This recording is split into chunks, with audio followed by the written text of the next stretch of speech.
Well, today we have a fellow Marine that's one of the, I think, one of the, currently one of the leading Marine celebrities that Ponch and I watch the stuff that you put up on the Sentinel, Assad, and we just go, man, I wish I said that. Or we were just talking about that. And we know that we see the world the way that you do. And we're so honored to have you come and in a conversational atmosphere, tell us your story and what's behind it all, because we can't get enough of your commentary. More to the point, hopefully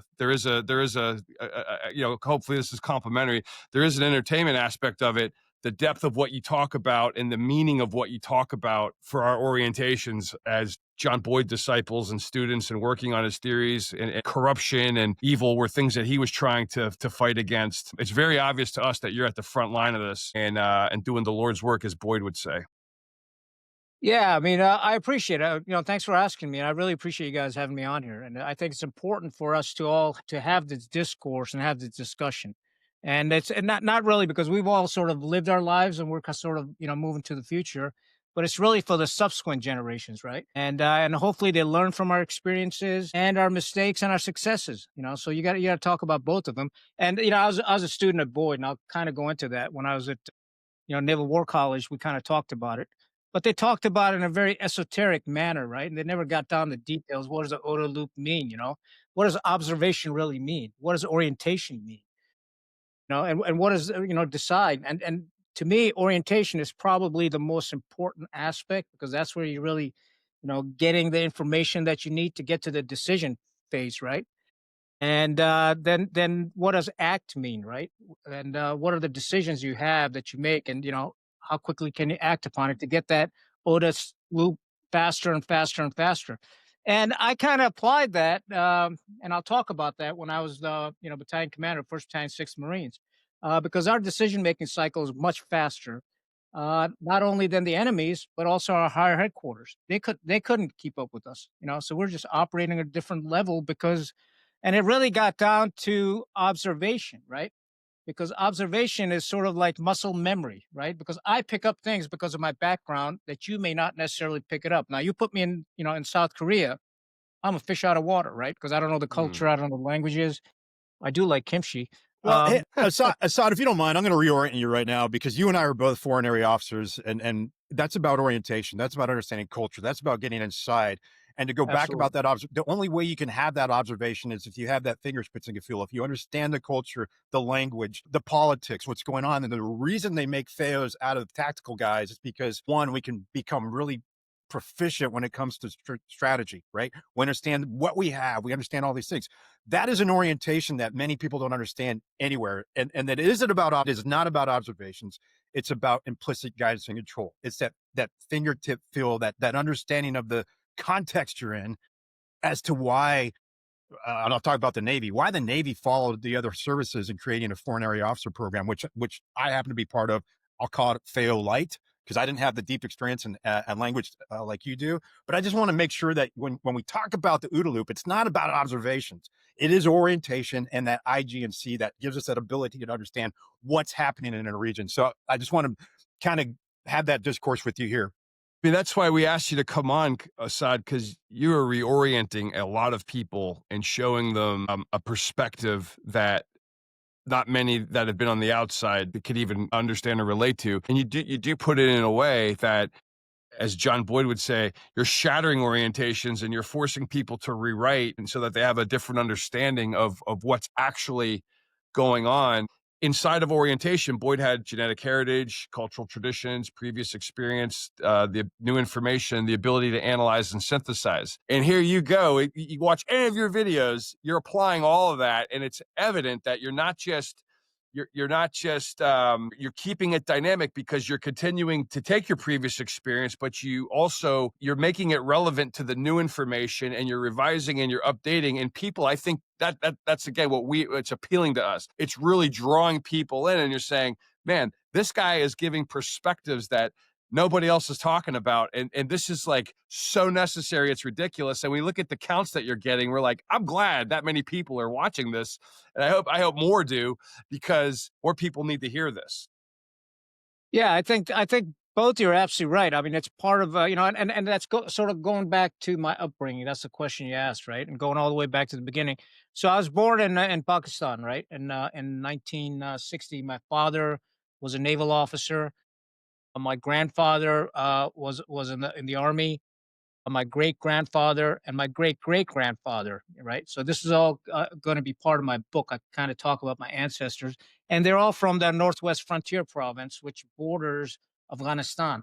And we're part of the Afridi tribe, Pashtuns. So we've got deep roots in that area, and Pashtuns by nature are very proud people.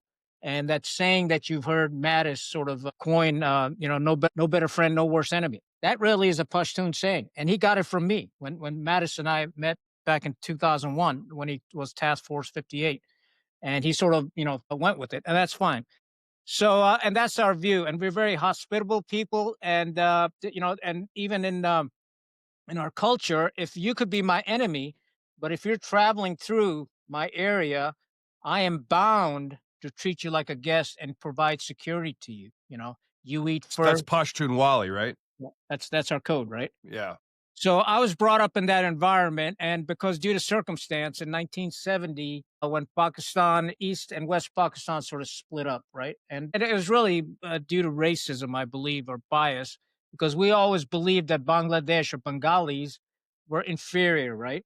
But East Pakistan was the larger part of Pakistan, right? Because you've got East Pakistan, you've got India in the middle, and you've got West Pakistan. That's how the British carved it up. British are masters at this shit, right? Because that's the mess they made in the Middle East.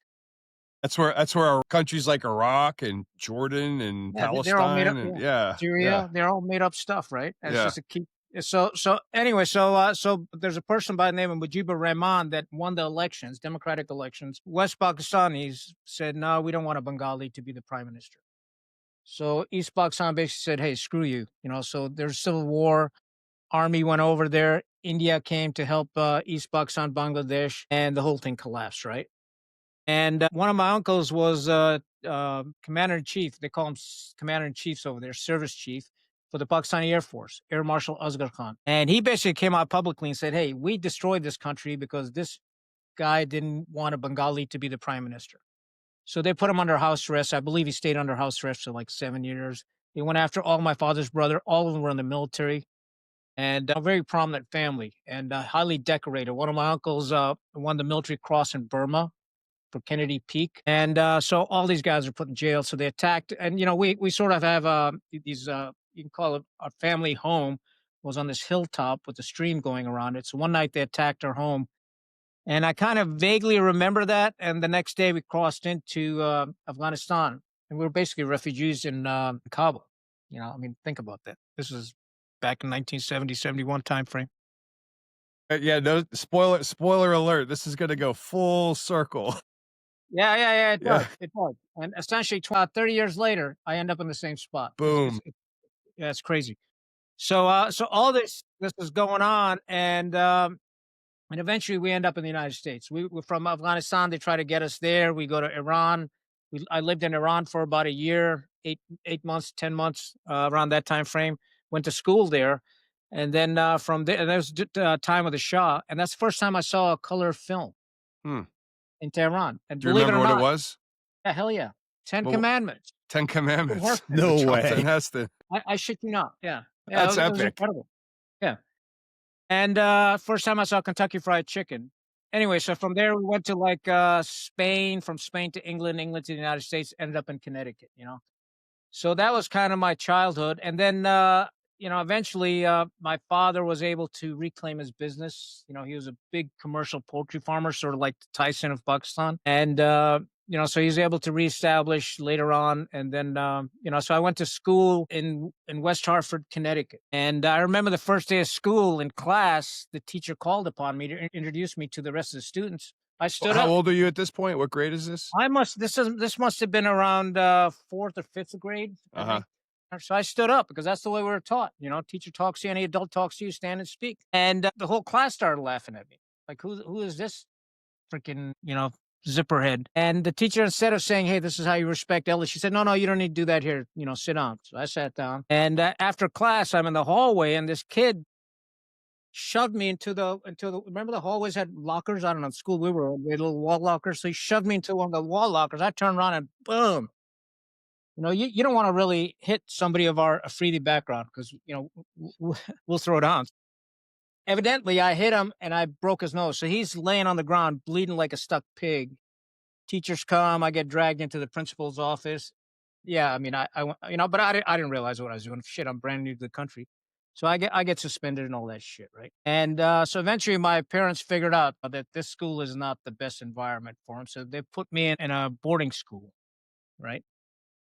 I have no clue what's going on, right? Which I had which which one? I live in Manhattan, so I hear about these, you know? Yeah, so it was a prep school called Avon Old Farms Oh, in okay. Avon, Connecticut, where you had to play sports, where Uh-huh. you had study hall in the evening, which made Marine Corps very easy for me because I mean, it instilled discipline in me.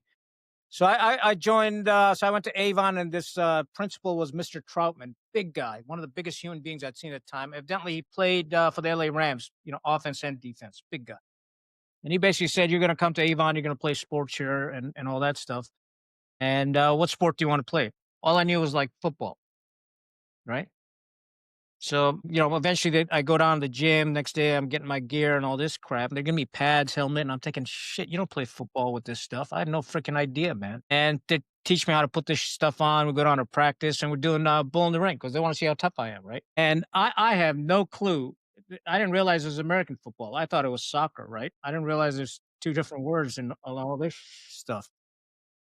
So bull in the ring, and I remember, that you make the two lines, and people are like, getting in front of me, getting around me, and they're setting me up because I went up against a guy, and I probably weighed maybe 160 pounds, 150 pounds, and we had a postgraduate program where people did an extra year of high school, and to go to a better college, they were athletes, and I went up against this guy by the name of Ray Benoit, right, and he weighed 230 pounds.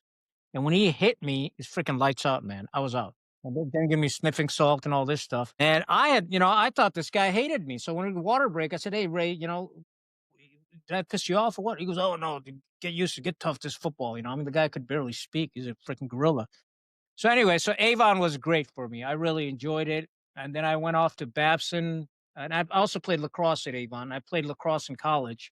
Okay. And then went to Babson. And then from Babson, I ended up getting going to the Marine Corps, and in the interim, I did an art stint with the Army. I was just to hang around with a couple of brothers, and I didn't, and they talked me into joining the Army, and I didn't realize he's going to get a stripe having me enlist. I was dumb and stupid. So I went through boot camp at Fort Dix and got assigned to Fort Rucker, Alabama, flight operations coordinator. I freaking hated it. It was just a complete waste of time. We'd fly out to some Conex box for the aerial land navigation course, and I'd sit there monitor radio. Warrant officer candidates would come in with, and then they're getting their ass chewed just while they're doing their aerial navigation, and then they'd come pick me up in the evening, and I'd fly back to the airfield and go to the barracks. I was like, this sucks. So that's why I took the Babson option. So I went to Babson, graduated from there, and then what had happened was to get out of my Army contract, I stopped going. So I started getting this letters from the Aviation Battalion in Hartford, Connecticut, that hey, you're going to show up, you're AWOL, you're going to get court-martialed. So finally, I go see my XO, the battalion XO, and I was like, "Sir, I like the military. I've got ancestors, but we don't do anything. We come here, I drive 2 hours and we're sitting around a bunch of fat guys. I don't like it." So, so he's like, "You ever thought about going to the Marines?" I said, "I didn't know what Marines are." So he said, "Well, and he was a former Marine that went in the Army. So he transferred my contract to the Marines, and I kind of played along. I said, shit, they'll forget about it. Well, when I graduate, guess what? The Marines come knocking because they need a warm body, right? And so I was like, okay, that's my commitment. I'll do it. So I went through OCS. I absolutely loved it. I loved OCS. What year was this?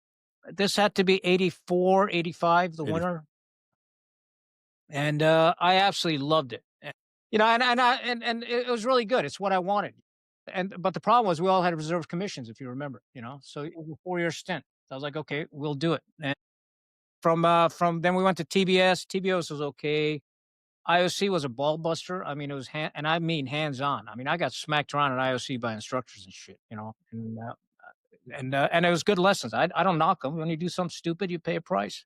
and they just thrashed you. I mean, all you did was get thrashed, but you learned a lot. And then from there, I got orders to 1st Battalion, 7th Marines. Now here's the deal. Now this is the Marine Corps that I'm used to, right?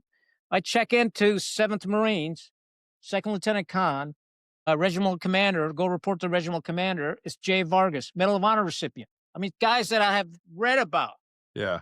and I'm reporting to him, right? And he's a nice guy. I mean, he's just a good guy, but you can tell he's hard as nails, right? And the reason later on I found out because he's always walking around, and they'd call call Bravo company or any company in any battalion and say, hey, get him up to regimental headquarters. You got half an hour. Regimental commander's inspection. So you always had to be inspection ready, right?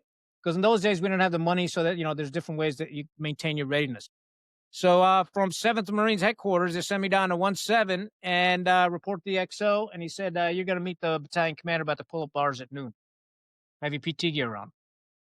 I'm like, holy shit. Okay. So I go there and the battalion commander's, at the pull-up bars. And we go on a run and he's thrashing me. I mean, he just freaking, and he's trying to figure out, what's my mental toughness and physical toughness framework. And if you hung with them, you got a rifle platoon. If you didn't, you went to a staff job. It was a meat eater's world, right? I mean, everybody was fit. From there, I, platoon commander, did deployments with them. And then I ended up going to Marine Corps Recruit Depot, which I thought would be my B billet. I can skate. And that was just as hard as the infantry. So you get Paris Island or San Diego? San Diego. San Diego. The damn mountains, right? The mountains. And we used to hump from Weapons Training Battalion up to Camp Horno, right, and San Onofre, and then cross over to San Mateo, where the where the field portion was, up Mount Mother FMF. Yeah, Mother Effer. Yep. Yeah. So I did 15 cycles down there, and I really loved it. I loved it. My claim to fame is I never lost a DI, nor did I cover up anything. And the only reason was I developed this trust with them that I was always around. My officers were always around, and they got used to it. And my view was, if I'm around, they're not going to do anything stupid, right? And once in a while they do something stupid, but nothing outrageous that you couldn't fix right there on the spot with counseling or something, or send him home. He's stressed out, go home.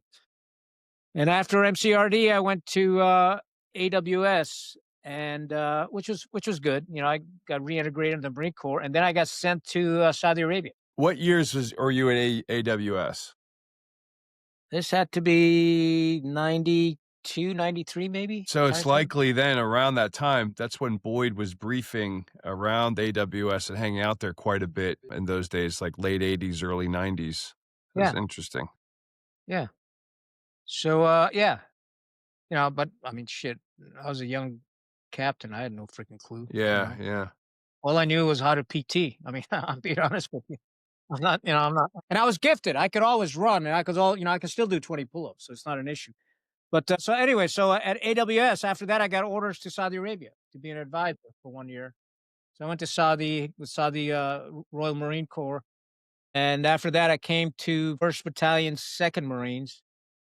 Was a company commander, and I'll tell you what, it was fantastic. That company out at that moment in time, there was no tougher company in the U.S. arsenal than Bravo Company 1-2. I mean, we just had them locked on. And, we deployed to Gitmo, did Okinawa, and all that stuff. And I came back and they made me the OPSO of the battalion. And then after the OPSO, I was XO. So I was there for almost 3.5, 4 years, right? And then after that, I got selected for Naval War College. So I go up to Newport. And while I'm there, one day, I used to hang out with this Army Ranger dude. And he could run like a step faster than me.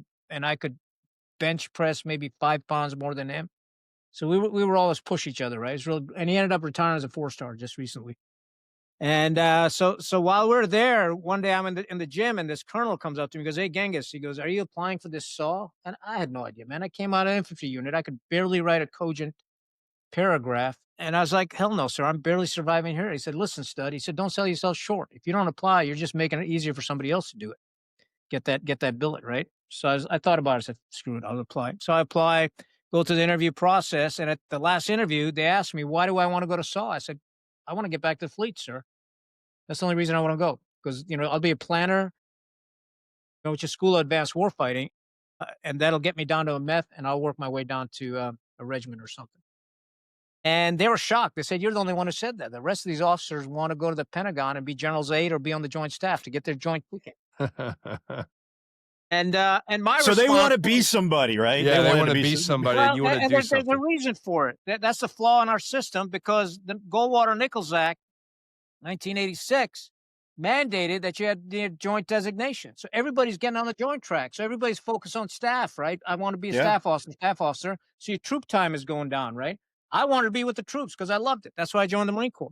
And so when and so I get selected for SAW. I was one of 16 officers to get selected across the United States and international. I went to SAW and it was good.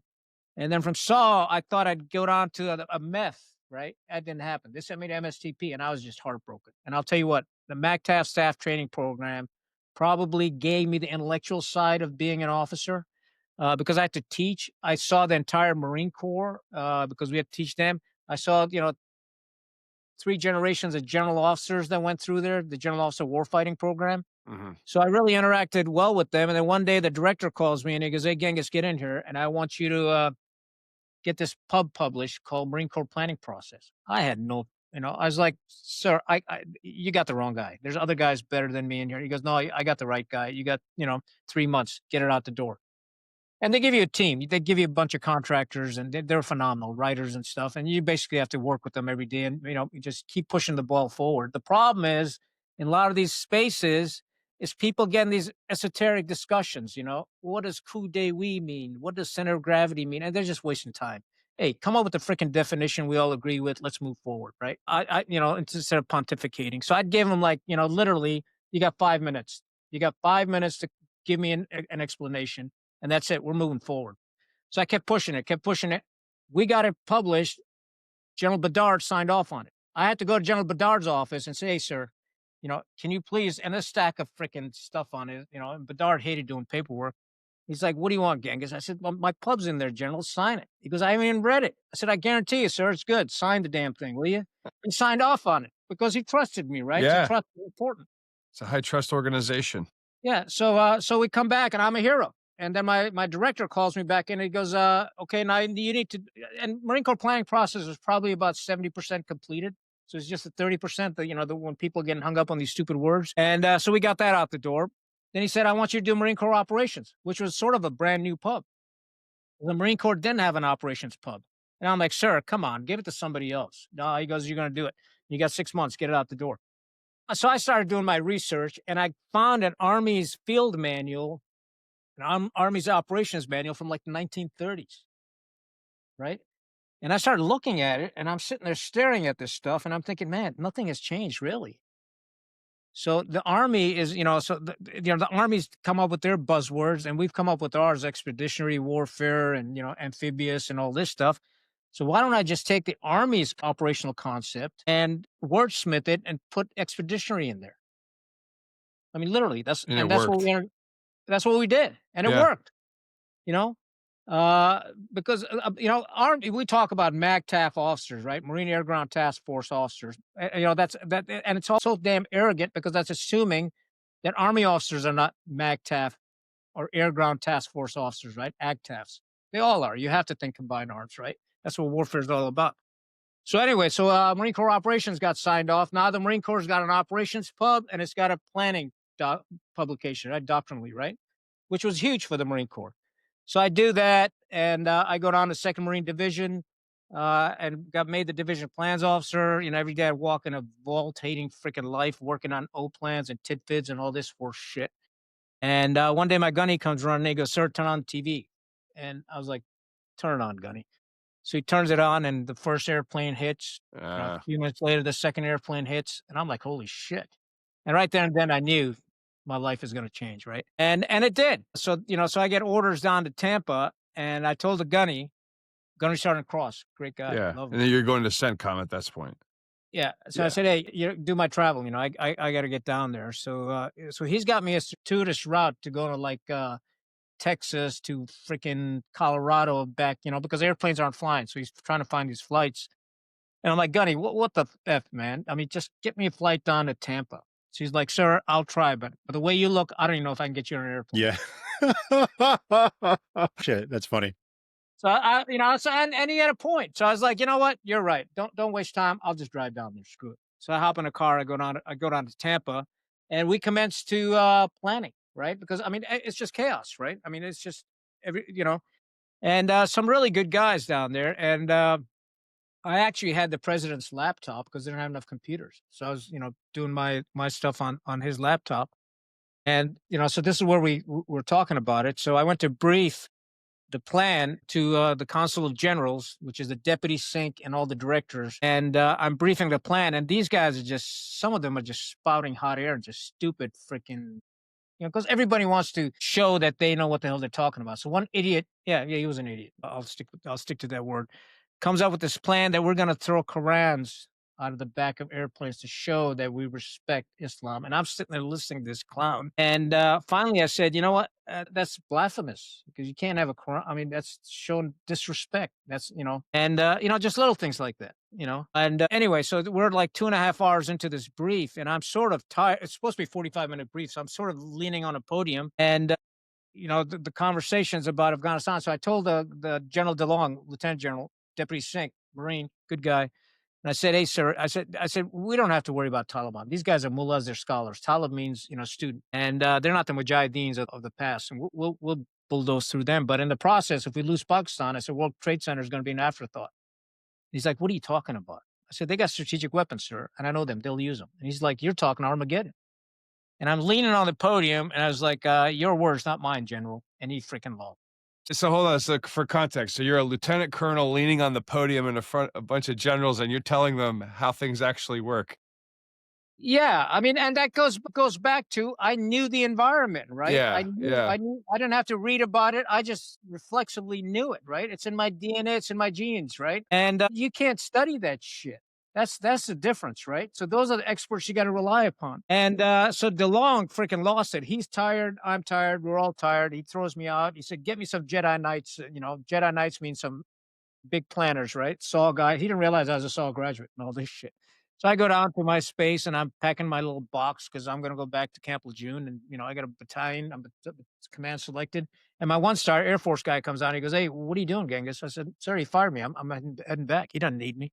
She's like, no. He likes you. He says he wants to see you in his office. So I go up to his suite. And he goes, get in here.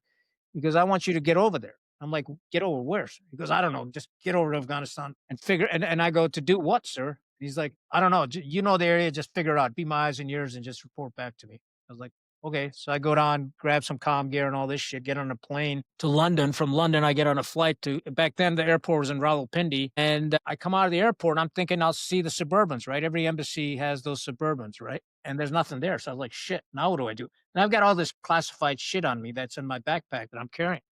And so I hop in a cab, right? I mean, think about this. What else am I going to do? So I hop in a cab and I get in a cab and I tell the cab, take me to Serena Hotel. I didn't want to tell him, take me to the US Embassy because, so I said, take me to Serena Hotel. He's driving to Islamabad, taking me to Serena Hotel. We're shooting the shit.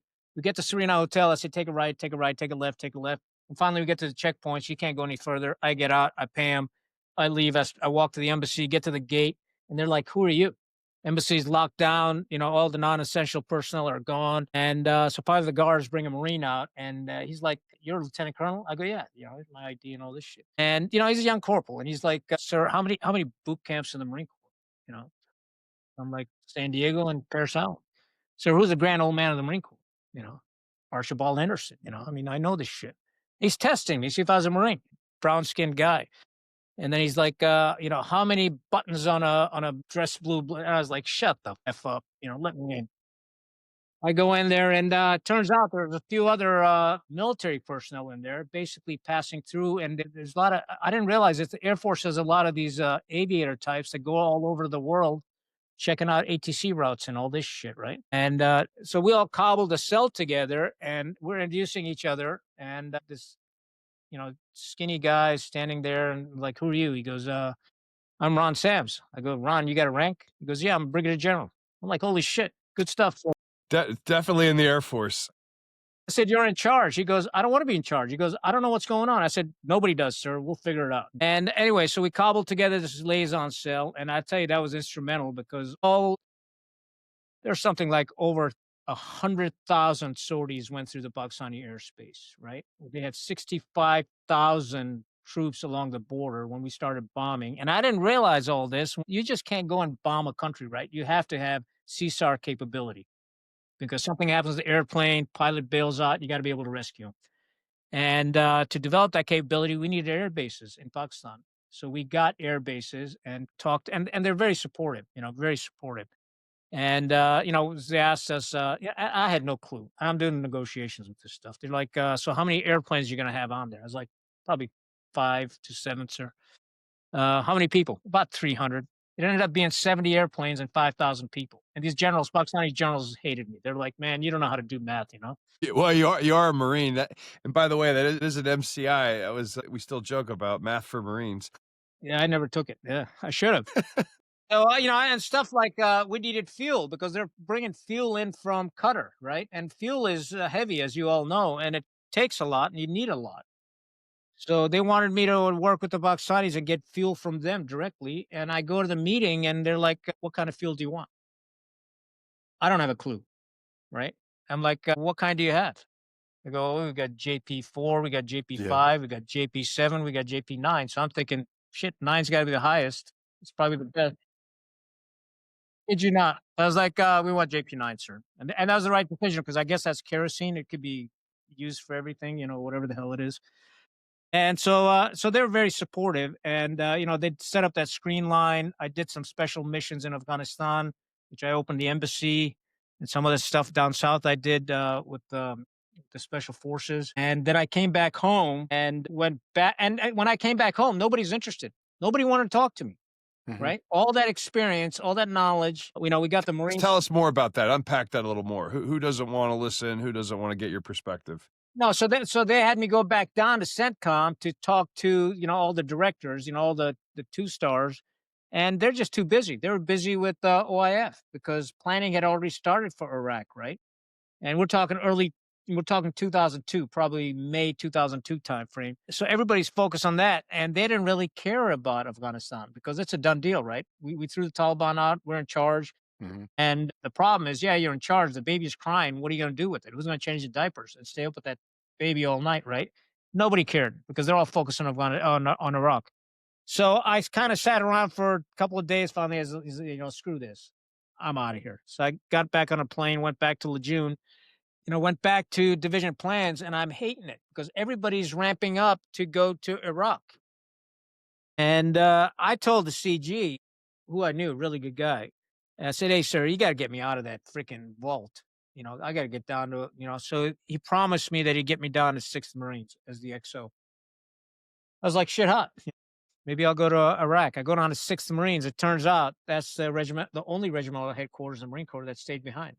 You with a phenomenal regimental commander. I mean, this guy was awesome. Retired as a Major General, David Garza, really good guy.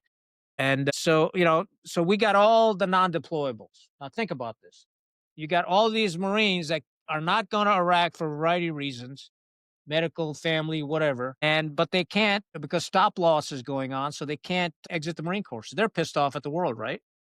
So you have to keep them fired up and motivated. So we did that. And then eventually I was with them for about a year and a half, and pretty soon that command selection cycle, you break it, you got to go up for. So I said, you got to send me down to a battalion. This is ridiculous. So I went down to 1-6, and then kind of the story sort of begins because 1-6 just come back from Okinawa, and they gave up something like 350 Marines to deploying units to Iraq. And, so they rated something like 78 sergeants and had 15. Wow. I mean, the battalion was gutted. The commander, every company commander, every staff officer was replaced. So, this is what I inherited. And yet, and then I got like 350 non-deployables, the same people that are up at regiment, you have to put them someplace. So these people don't want to train. I'm not going to expend munitions on training them because it's a waste. They're not going to deploy with us. So I sent them, I told them, I said, here's the deal. How many are carpenters, painters, electricians, welders? Raise your hands. They raise their hands. So we made the maintenance platoon. So they would go through all the barracks that were emptied out at Camp Lejeune and fix them. Base maintenance loved it, and the Marines loved it because they're gainfully employed and they're walking around with their, carpenter's belt on, all cool and shit. 'Cause they don't have to train. But it kept everybody happy and employed, right? We used them to their advantage, so I think that was important. And then slowly, we started training the battalion. I got new officers in. I started teaching classes, on stuff like warrior ethos. And I'm going to do an episode on this week. Mm. I did a couple of last episodes on what is warrior ethos. I kind of defined it at a high level, but then how do you implement warrior ethos? Hexet and that speech was phenomenal. Let me tell you, and I understand the dynamics and the optics and all that stuff. I get all that stuff, but those words needed to be said. And the reason they needed to be said is because we've gotten away from the foundational aspects of what it means to be in the military, right? Mhm. You got to be in shape. You got to be well groomed, right? And you got to be really focused. I always viewed being a Marine not as a job, not as a career. It was a calling. Yeah. Awakened moment, I used to think about how can I be a better Marine? How can I train my Marines better? When I was asleep, I'd dream about this stuff, right? And I wake up in the middle of the night and jot a note down, right? So next morning I can act upon it. So, and that's the type of mindset you got to breed in everybody, right? And it's not just and how do you do that? And so back in 2003, I gave a pitch to my battalion on warrior ethos. How do you develop it? And I'm going to do an episode on it here this week, so the young officers can see what it entails. Now, this is not 100% solution. It's probably a 60% solution, but at least gets the juices flowing in the next generation. Say, hey, how do you implement warrior ethos? Mhm. So I think that's important. Nonetheless, so normally they give you 6 months to form as a BLT. I got 3 weeks. Just give you an example. Boom. How screwed up? 3 weeks. And so we form up and and go off to we're going to Afghanistan, which is fine. I've been there. I know it. I know the culture, and I'm very comfortable with it. And we load. I did 2 rotations at AP Hill, which was and the beauty of that time period was all the ranges were empty. Mm. And I fired 2.5 times of the Muse allocation, not the BLT, but the Muse allocation of ammo, right? Lighten shit up. Yeah, but it was every round was counted, right? Because and Yeah. I'll tell you stupid stuff that we do in the infantry. And I think this is important because if you really want to get good at it, you really got to pay attention to what the hell you're doing. So the first time we went there and we're qualifying all the crew served weapons, and the saw was considered a crew served weapons because you got another person carrying the barrel, right? Carrying the bags, yeah, spare barrel bag. Every one of them failed the ORE. Every one of the saw gunners failed the ORE. And I remember standing on the range going, what the hell is going on here? And it dawned on me what happens in a Marine Corps fire team. The new kid that comes from SOI, they give him the heaviest weapon. Here you go. The Mm. young PFC, right? He has no freaking clue, And so stopped everybody there, reassigned the weapons, and we fired everybody. Everybody got qualified, right? And each company had a very explicit, direct objective from me. You had to be able to do a non-illuminated night attack, company night attack. And my view was if you can do a non-illuminated company night attack at night, not kill each other, right? You can do it safely. You're shit hot. That means you can operate daytimes, but it's not going to happen overnight. You got to plan it out about 6 months out, right? The crawl, walk, run approach, and then rehearse until everybody's comfortable doing it, right? Because you don't want to get anybody hurt either. Not stupid. And I remember one time we are doing squad attacks, and I don't know if you remember Major General Tom Jones, T.S. Jones. He had training and education command and was my regimental commander, 2nd Marines. So he came down to AP Hill to see us. He's also CO-16 in Desert Storm. And so he wants to go with the squad. We're doing squad attacks, envelopments, and he wants to go with the maneuver squad, enveloping squad. So I was like, okay, roger that, sir. So I'm with the base of fire. He goes off, and the base of fire is to shift and then cease. So signal comes to shift the base of fire, they shift to the next objective, but before the Marines come across, you got to cease, right, to make sure there's no rounds in the weapons here. Well, what happens was that, they didn't check a machine gun here. And these Marines are coming across the objective, and all of a sudden, boom, round goes off. And I'm like, holy shit, right? Stupid stuff.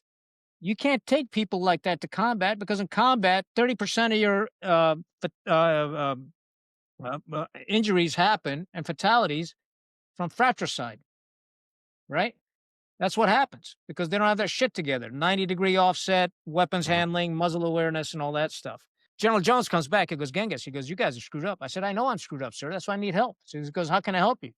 So I'm thinking, well, can you get me some AT4 rounds? So which they're tough to get, right? And so anyway, so we did, yeah. So we did all that, and and they were good. By the time 1-6 got done, it was very compressed. Just getting the Marines out to for their Christmas leave was tough because we just didn't have time. Then you have SOTG, certifications that you have to do. Now you got to remember when you're a regular infantry battalion, your skill set is different, right? But once you become a BLT, you have to be able to do mechanized raid, boat raids, helicopter-borne raids. You got to do trap, all bunch of different missions, right? You got to, I think it's like 21 different mission skill sets or some shit you got to do. And so It's a very agile formation to do lots of different things. yes, very much so. As long as it's tethered to the ships. As soon as it gets ashore, it's an amoeba. I mean, it just keeps growing and just sucks every resource that it has. And I'll get into that. So when we got certified and everything, everybody's clapping, but they don't realize the amount of work that it went through. When we got to the battalion in the beginning, we had to rewrite every SOP as a conventional infantry battalion. When we became a BLT, again, we had to rewrite all the SOPs, right? Because if you don't have good SOPs, that means your staff hasn't done the thinking, right? And even in combat, I would make them write op orders. Why did I do that? Get Is them to for this think. part. It's Yeah. because you have to think and you have to put this on paper, right? Because Marines' lives are valuable. So, nonetheless, so we get to Qatar and, then we cross over to Kandahar and, then we're going to go north. And just north of Kandahar's in Orzgan province, there's a place called Ternko. And that's where the MU decides to go, right? And so they established a fob there, which was 5 miles perimeter and sucked up 400 of my Marines. So I went from 1,200 Marines down to 800, right? And so the Arty battery went to the MU to provide security for them, right? Yeah. And then the 81st platoon went as a trap, right? And then they took another platoon for QRF, right? Because they're thinking we're going to fight like a MU, right? The problem is you can't really fight like a MU because you got redundant headquarters, the BLT and the MU headquarters. And the BLT headquarters was operating faster than the MU headquarters. MU Mhm. headquarters was still operating on PowerPoint slides. We just had our battle rhythm down, our staff functioning down, and we were shit hot. And so we get there, and they're all of a sudden trying to transition into this. I don't know what the hell they're doing. Like they'd come up with this bogus Napoleonic model of intel. Hey, we've got intelligence because they thought the Taliban was fighting in formations. They don't fight like, you know. Yeah. So I would get this BS. Wait, You when you know, say formations, was it like, this is how the Soviets would have fought?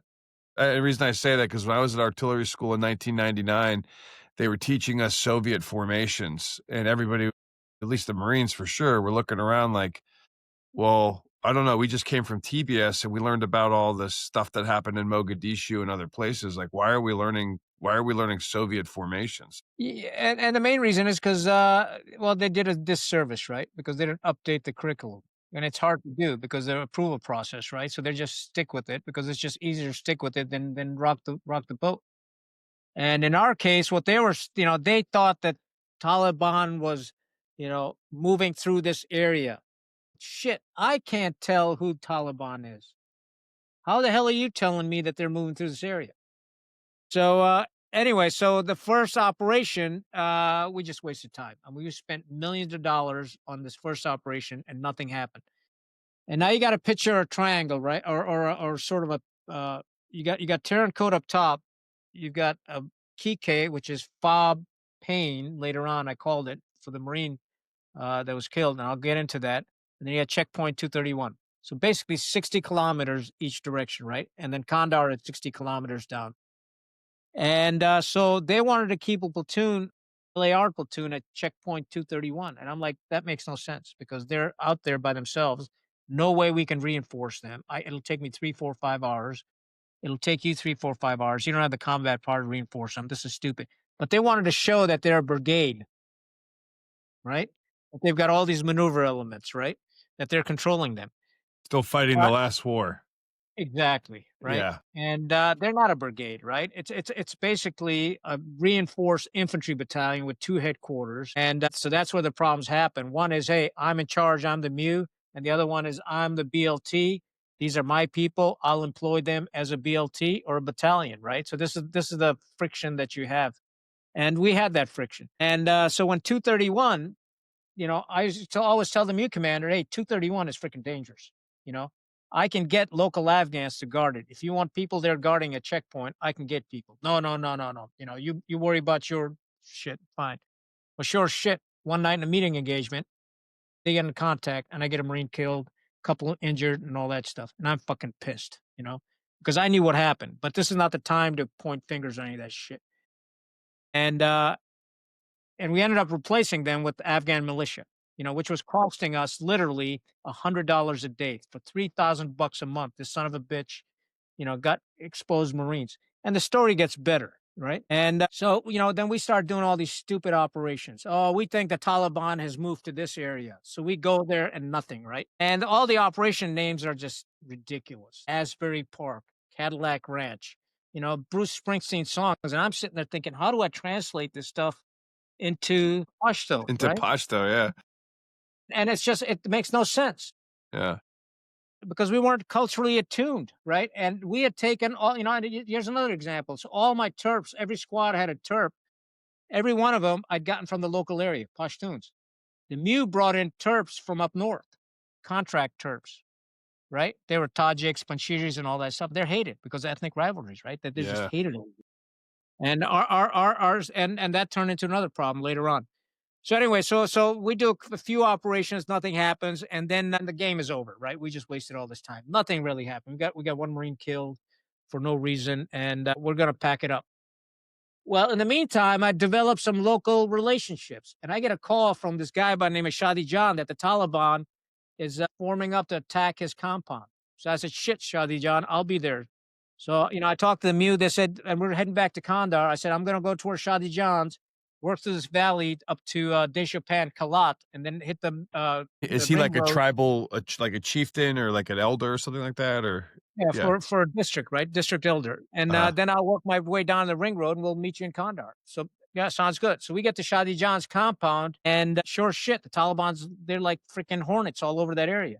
So for the next 11 days, we fought. Every freaking day, I fought these bastards through this valley. Every day we fought. And, ambushes and all this stuff. And the Marines did fantastic. They're incredible.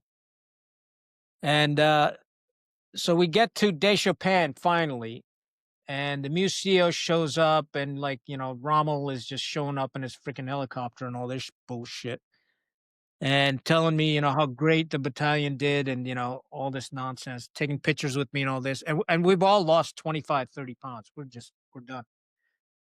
And I'm just ready to get out of there and get my Marines back to Kandahar and get home, right? And so he flies back, then he calls me on the radio. He goes, "Hey, I got some good news." I'm like, "What's that?"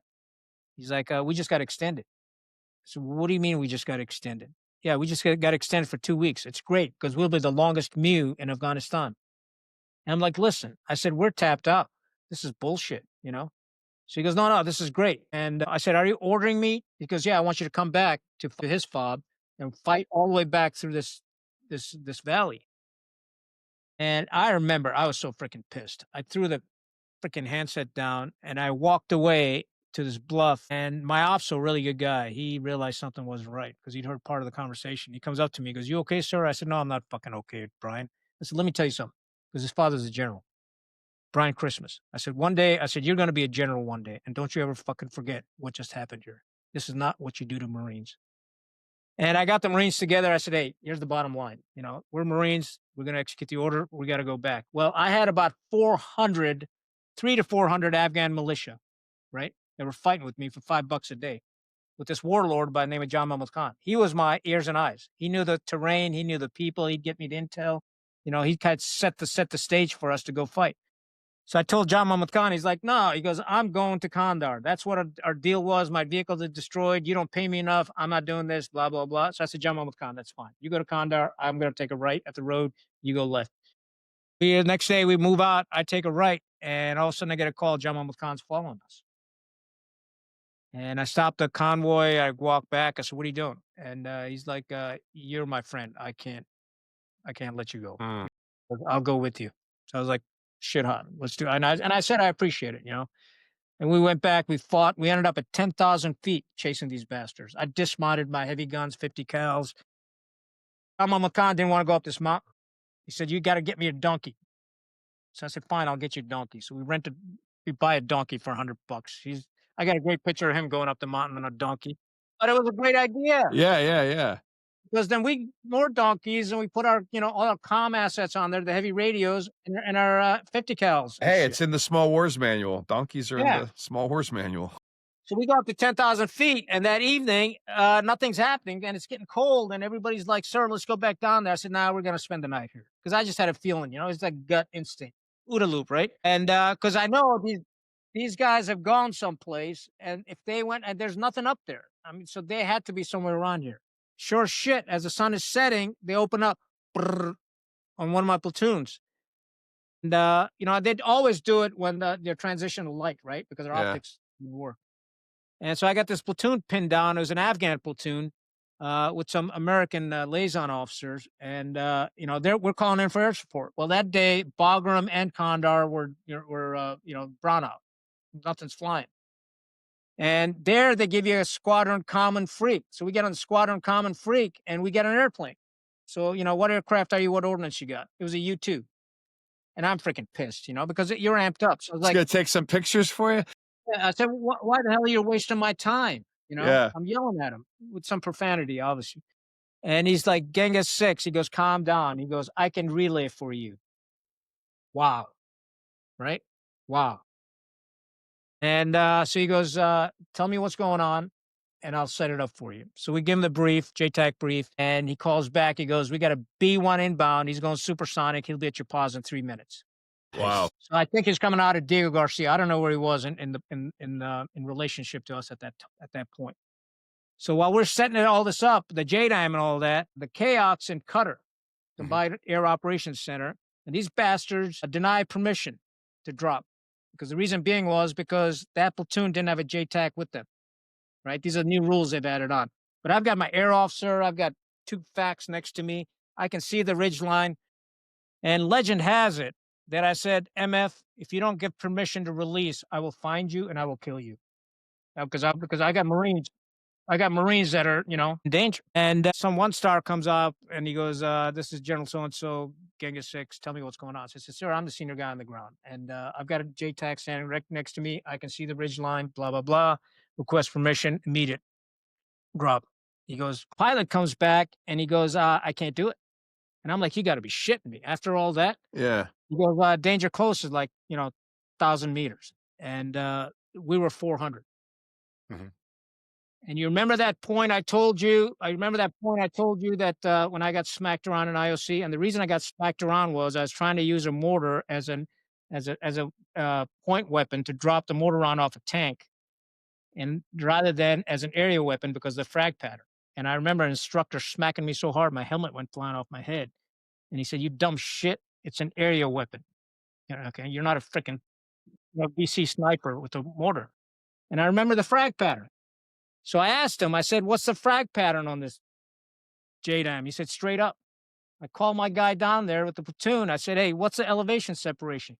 200 meters, right? From the machine gun where the enemy is to where they were. 200 meters, 400 meters, 200 meters, frag pattern straight up. Hey, I think we can do it. So I briefed him. The math for Marines came in handy again. Yeah. So, so I briefed him. I said, hey, my air officer is fantastic. These guys, we're all working the solution, right? So, and I told them, hey, this is what we're doing on our count. Get everybody down. God be with you. I'm getting chills talking about it. And they dropped the JDAM, freaking enemy position wiped out.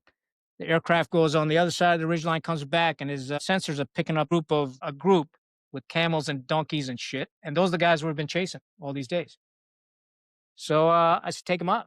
So he drops 2 more JDAMs on the other side. And next day, there's like dead camels and 30 some dead insurgents and all that bullshit. And that was a wrap, right? So we get back to the fob, the main fob, Ripley. He named it after Colonel Ripley, right? Yeah, oh yeah.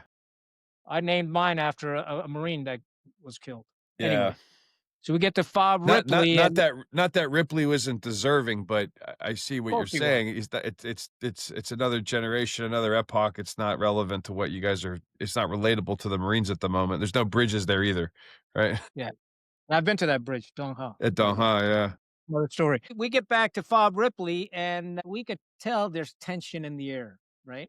And they're excited because all this combat that they're going to get the combat action ribbon.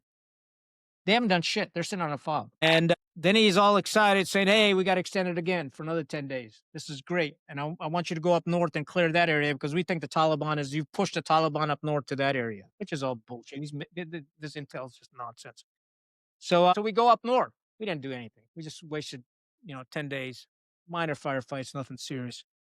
We come back down and then we're done, right? And then in a staff meeting, he says, hey, everybody's that was in the MEU is going to get, at Fob Ripley is going to get combat action ribbon. I'm sitting there listening to this horse shit. And I saw him afterwards. I said, I don't agree with you. He said, well, it's not your call. It's mine. I said, I understand that. When we get home, I'm going to bring it up. The Marines at this FOB never saw combat. So they listed 28 incidents. 3 of them was the BLT. There are 5 other incidents. One was an aircraft took fire, and FOB was so big at an airfield, took fire at final approach. Now, it could have been celebrity fire, wedding or some shit. Mm-hmm. The next one was 2 rockets were fired at the FOB, but landed outside, didn't go off. The third one was there's a patrol about 5 kilometers outside the FOB that came in contact. Right? The patrol deserves a combat action ribbon, not sitting at the FOB. The next one was the FOB perimeter got in an engagement with 2 unidentified people. The unidentified people were the militia that John Mahmoud Khan, our warlord, had put outside to protect us as a screen line. We shot at our own people and we're claiming that was an incident. Just horseshit, right? So we get done there and we get to Kandahar and the generals everybody's excited. I had no idea what these Marines had done by then because we're cut off, right? We had not changed our uniforms. I wore the same uniform for 100 days, right? We didn't eat any hot chow. We didn't take a shower. We're just gutting it out. And so we get down to Kandahar, and the generals are coming, slapping us on the back. They had a big breakfast with the Marines, and then all of a sudden, so I'm sitting there with the assistant division commander, good guy. And all of a sudden they say, and he's like telling me, hey, Khan, he goes, you tell me what you want to do. You want to be General Pace's aide? And I was the chairman at the time. We can make it happen, blah, blah, blah. You've done fantastic and all this stuff. All of a sudden they say, attention to orders. I'm like, shit, pop up. And they give the MEU commander Bronze Star. And I'm just looking at this. I'm like, my Marines have not even been recognized yet. The kids who did the fighting. And this clown is getting a freaking Bronze Star. And so afterwards we sit down and so the assistant division commander goes, so what do you want to do? I said, I'm going to retire, sir. He's like, for what? I said, you see that shit? My Marines we haven't even given a single award and this guy's getting a Bronze Star. I said, this is not the Marine Corps I joined, I was like, I'm done with this happy horse shit. And so that's basically was it. So then we came back and on the way back, there's evidently a documentary done saying that the MEU had abused some prisoners, which was false because when the prisoners were taken into the detention handling facility, they're all given a physical. So they're, the clothes and shit are taken off, right? And the Afghan culture, that's not cool. Yeah. So they viewed that as, but it could be explained. Then they had another picture of the artillery battery commander yelling at Marines and shoving a Marine. Now on the internet, it says it's me. It wasn't me, right? It was him. But I kept quiet about it because I'm not going to throw a young captain under the bus. So that came out, and the Marine Corps didn't know what to do. So he calls me in one day, goes, hey, we got to relieve this captain. I'm like, for what? And for this. So I said, okay, I'll counsel him. It's not a big deal.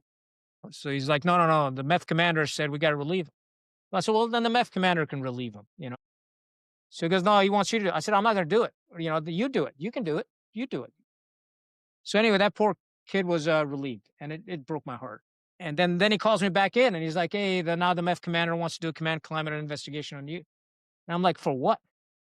He said, because of your toxic command climate. I said, toxic, we're in combat. I said, I can tell you it sucks. We all lost 25, 30 pounds. You don't need to do an investigation. I'll tell you it sucked. So, and in my mind, I'm thinking I'll talk to the MEF commander because the MEF commander loved me, right? Mm-hmm. General Osman. I was like ranked #1 lieutenant colonel in the MEF and all that bullshit. So I said, I'll get back to Camp Lejeune. I'll talk to him. Little did I know the MEF commander got changed by a guy by the name of Amos. Mm-hmm. What a freaking weasel he is, right? We can talk about that later if you guys really Well, want. I would tell people to watch the video that you did on him because it's pretty. It's Yeah. I mean, so, so anyway, I didn't know Amos, right? So anyway, so this investigation happens. We get back to Camp Lejeune, and 2-3 weeks later, I get called in. We're going to relieve you. I'm like, fine, do whatever you want to do. I don't really give a shit. And so I, because I said I'll retire. Amos is such a piece of work, and I'm being polite here, that he starts another investigation on me, right? And they charge me for assault and conduct unbecoming an officer. So I go in front of the JAG and all this bullshit. And what are the specifications? Well, because you grabbed a Marine's flak jacket in combat, which I did. Yeah, I did. I said, okay, that's fair. I said, but then we got to call in General Gray because I remember General Gray smacking me in the back, telling me I did a good job. That's assault too, right? They go, yeah, you're right. Then they said, okay, what's the next one? Conduct unbecoming officer. What's the specification? Well, use the F word. I said, the MEF commanders use the F word. New commanders use the F word. I said, we'll put them under oath. chaplains use the F word in the Marine Corps, or else they can't communicate with anybody.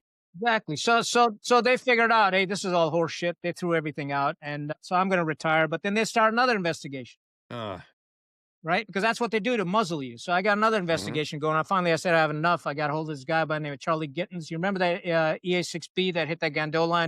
Yeah. Right? Yeah, back He was in a lawyer for them. Aviano. Back in Aviano. Yeah, one of them became a Blue Angel. I don't know if you know that. I don't know. Yeah, he did. So Charlie Gittins goes, hey, Colonel, he's got the Southern drawl. He goes, Colonel, I've been waiting to hear from you. He goes, tell me your side of the story. And I did. He goes, you willing to go on 60 Minutes? I said, absolutely. So he goes, okay, I'll call you back. He calls the Commandant's SJA. He goes, I got this war hero, Silver Star. You guys willing to go on 60 Minutes? Because he's got a story to tell. 8 hours later, I was retired. Right? This is how shady these characters are, right? But here's the kicker. Same time frame, April of 2004, 2-1 had an incident where they fired a mortar round and it landed on top of one of their companies. 2 Marines and interpreter were killed, and over a dozen Marines and soldiers were wounded, losing legs, eyes, and all that shit. The regimental commander, Tulin, recommended that the battalion commander, the fire support coordinator, and the watch officer all be charged, right? General Mattis, our hero, and all that stuff, decided no, they shouldn't be charged, right? And so the whole thing got covered up. 3 years later, Harry Tillman comes across the story. She starts digging into it.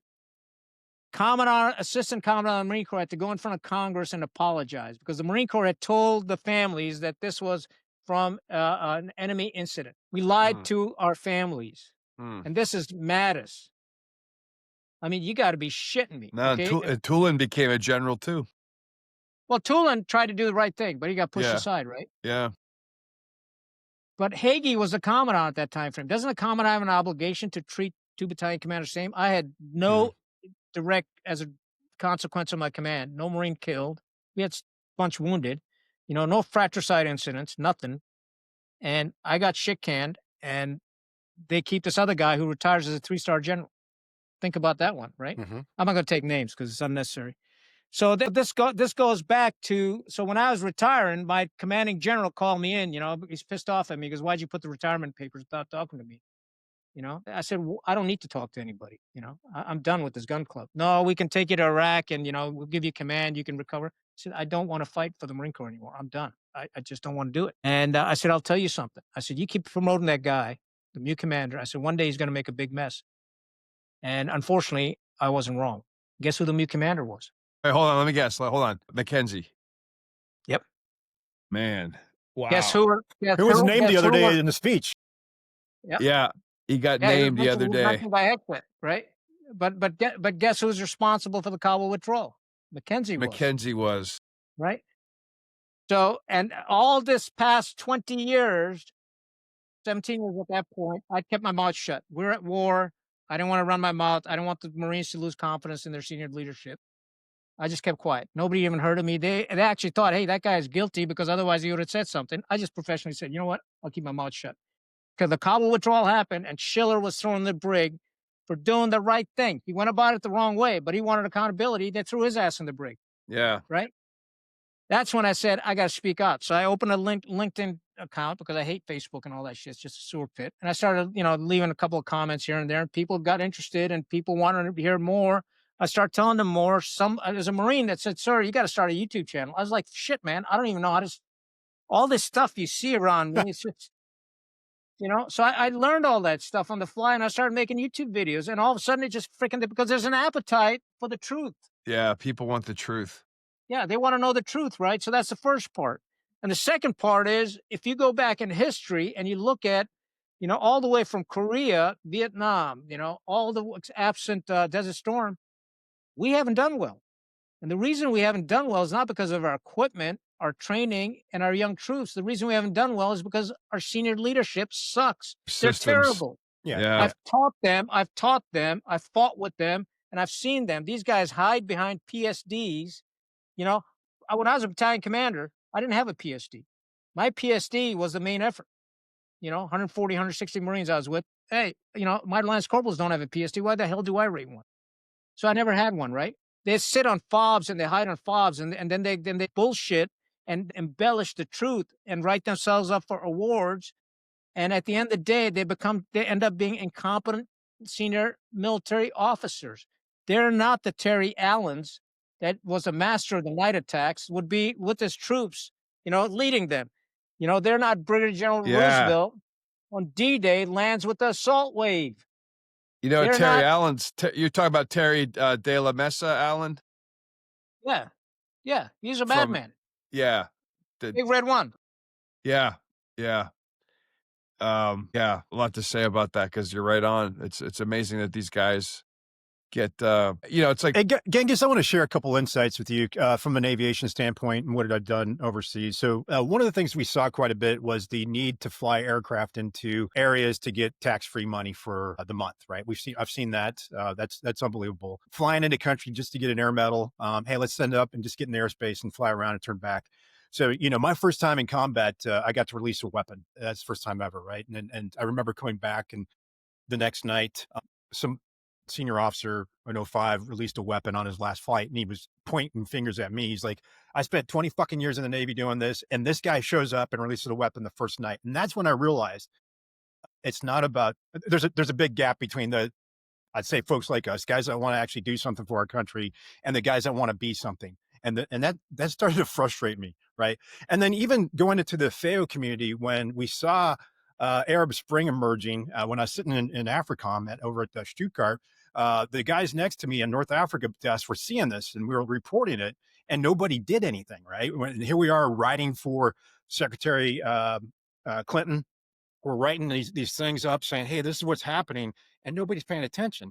So I want to make sure our listeners understand this is this is an orientation I believe Musa and I share, and that is a reason we have this podcast is not to tell you what to think, but help you think through things like what's actually happening around me. Who do I need to listen to? These guys that are experts in the field, and I'll call you an expert in being a foreign area officer, understand the culture. You're the people that you need to listen to, right? Just like in business, when people need to listen to their folks on the front line, not the guys in the ivory tower. Nothing's changed between business and war, by the way, right? This is exactly the same. So what you're telling us and what we're hearing or what you're sharing with our listeners is, hey, take an accounting of what happened from multiple perspectives, right? Find out those folks that are actually in the business to be part of the system. Right. And go back and listen to Hegseth this past week. And he's pointing them out. It's time to do something for your country. And and there's plenty of leaders in the Navy that have done this to me. And I've had awesome commanders that actually stuck their neck out and, their careers were done because they were looking out for the well-being of the community, our fighter squadrons. They were doing everything that I thought was right. And they got shit canned. What's that tell a junior officer? Right. Don't do that thing. If you want to get somewhere, just shut up, right? So I just wanted to share this because I think it's important to frame this, that what we're hearing from you is an accounting of what happened. We have an accounting. We've had folks come on the show talk about the COVID vaccine, the mandate inside the DoD, and the other one, help me out there, Moose, the one we had 20 years ago, anthrax, right? Anthrax. And, yeah. and then we get emails from people in Germany saying, you can't talk about anthrax and COVID vaccines because it's all known that it works. And you're like, fuck you, go away, man. I don't need you to listen to my show, right? Yeah. What I need you to do is listen and go, hey, there might be a different perspective out there. And I just want to take that time to thank you for coming on and talking about this and kind of go on this rant because do you I think, hear what you're saying. Genghis, here's a question for you. So, you're a little older than we are, and you talk about like the Terry Allens of the world or whatever, and at some level, the system did promote Peter Pan's principle, where a guy like Terry Allen, who's a very successful combat leader, or George Patton or whatever, they're going to get politically sidelined. Because the way I feel is that that's just gotten worse with each passing year. The system is driving the behaviors to create less of those and more. You brought up Amos, you brought up McKenzie, and some others. That the system's not designed for the warfighter. The system's designed for the. Here's an example. So we talk about the book Once an Eagle. There's the Sam Damon and there's the Courtney Massengale. The Massengale is the one that's always going to rise to the top, and the Sam Damon's the one that's always going to do the right thing by his troops, by his peers, but is always going to be the one that gets punished. Yeah, I mean, that's right on the money. And you need both of them, right? You need Massengale, you need Damons. But here's the problem in the U.S. military. So I'm a big advocate of the 3-track system, right? The problem is because you got all these staff. Walk the listeners through 3 tracks so they understand that. So the problem is we've got all these staff officers that are sitting in these big headquarters, and for them to get promoted, they need to get the joint designation of the staff. So and the staff is a comfort area, right? You get 9 to 5, you go home at night, you sleep in a warm bed. And they come on the command, they got to get their check in the box for command. So they come to command for 2 years, and they'll do the bare minimum to get by. They don't know how to train the troops. They don't know how to do a night attack. When they go do a live fire, for them, a live fire is a static live fire, right? Rather than fire and maneuver, fire and movement. Big difference because you can get people hurt, and they don't want to take that risk. So they're very risk averse. Now, I did an episode where I took commanders in World War II, the Terry Allens, the Pattons, and all that stuff, and looked at how much troop time they had. Okay. They were hovering around 40 to 50% of the career was in troop time, leading troops. I mean, actual troop time, not these fake troop time that we talk. Versus like an Omar Bradley that never had troop time until he was like a 2-star general. Right. Yeah. But I'm talking about combat commanders. Yeah, combat time, right. So the way we sort of fudge it is, and we lie to ourselves, like Mars Cent, we say it's a command billet. Well, it's a freaking staff headquarters. There's nothing, you're not commanding a damn thing unless you're at war. And the last time Mars Cent was activated really was in Desert Storm, right? Yeah, they went to Qatar during OEF and stuff, but they didn't really command anything. So my point being is, so I did a study on existing commanders, the main ones, the Mattises, the Kellys, the Allens, the Dunfords, the McKenzies and all that. Guess what their average troop time was in their career? Pretty minimal. 20 to 25%, half of what World War II generals were, half of what they were, right? So troop time is essential. So I started thinking about it. So I'm thinking we need a 3-track system. So first is the technical track. Technical track is primarily your pilots. They're technical. They got to focus on flying. And, your technical is communicators, cyber guys, weapons guys, EOD, all those. That's all technical stuff, right? And then you've got staff track, and the staff track immerses themselves in doctrine, in planning, and how to conduct operations, logistics, and all that stuff, right? That's what staff focuses on. And you get promoted within your track. You can, if you're a lieutenant colonel, you can be a regimental OPSO. You're a colonel, you can be a division OPSO. If you're a brigadier general, you can be a corps level OPSO, right? And within the command and staff track. And you can go all the way up to a 3-star general, not a problem. And then you've got command track. Command tracks are the guys that are physically and mentally tough. They know how to train troops. They know how to discipline troops. And they've got this shtick about them. Then we'll walk in the room and everybody goes, hey, Pattons are here. You know what I'm saying? But part of leadership is also acting, right? It is acting because you got to inspire troops, right? When you're down, when I was down and out, I couldn't sit there and just sulk and say shit and go in my cocoon. I had to act that I was, that I was positive, I was motivated and all that. Just like when Mackenzie extended us, I went, cried on the bluff side. I said, you know what? Get your head out of your ass. You're a Marine, and you're not going to cry in front of your Marines and get them fired up. And I went and gave him a speech. Hey, we're Marines. We got to do our duty and all that stuff. I don't like what happened, but we're going to do it, and I expect you to do it, right? And here's the difference. I don't want my Marines to love me. They will eventually love me if I train them right, if I train them hard. I want them to fight for me. That's the bottom line. So it's like a coach. Your job as a leader is also to be a coach, right? You got to put everything into it, and you got to train with them so they understand, and then you got to fight with them. I'll tell you this much. There's a great quote a young Marine sent me the other day. He's telling me, he said, "You're one of the craziest motherfuckers I've ever met." Right? And he's telling me this story. We got ambushed. I hop out of my vehicle. I just drive my own vehicle. I hop out of my vehicle. I grab my M4 and I assaulted the ambush. And right up the mountain, right past him, he said. And he said he looked up. I didn't have a flak jacket. I didn't have a helmet. And I have a camelback. And he said he's sitting there thinking this guy is nuts. He's 22 years old and he's gonna get the old man lieutenant colonel assaulting past him, right? But that's what inspires Marines. That's what they joined the Marine Corps for. That's the leadership they want. And this kid, randomly writes to me, is like, you left an impression on me. And this is 20 years later, so, whatever years later. So Well, those are the. well, that's Go why ahead, we Carl. wanted to have you on, because Ponch and I talk about this stuff all the time, and I don't think anybody's doing as good a job as you're doing of calling out these things publicly that really need to be called out. And some of the general themes, general pun intended, is that at the highest levels, the incentives are not there to do the right thing. The incentives, you talk about an admiral that just got locked up. We've talked about on the show, if you're familiar, I'm sure you are, with the Fat Leonard scandal, which has plagued the Navy and even the Marines for a long time, and it's still not over. But you see all the wrist slapping and bad letters happen at the top, and all the ruined lives and careers. To be fair, some of these guys did some horrific things and needed to be punished. But shit rolls downhill, and it's always somebody 06 or below that's getting their ass slipped for these things. It's not, but do you think, this is my question, because we talk about how systems drive behaviors. There are personalities that emerge. You've mentioned many of them. What do you think is the system failures that are more pervasive, that are creating these guys to even flourish in the first place? I think it's the Marine Corps promotion system, the culture of Marine Corps officers. I can talk to the Marine Corps, right? And the promotion system is purely what? It's subjective, right? It's not objective. If you kiss ass to your commander and your reviewing officer, and he likes you, you're going to do well.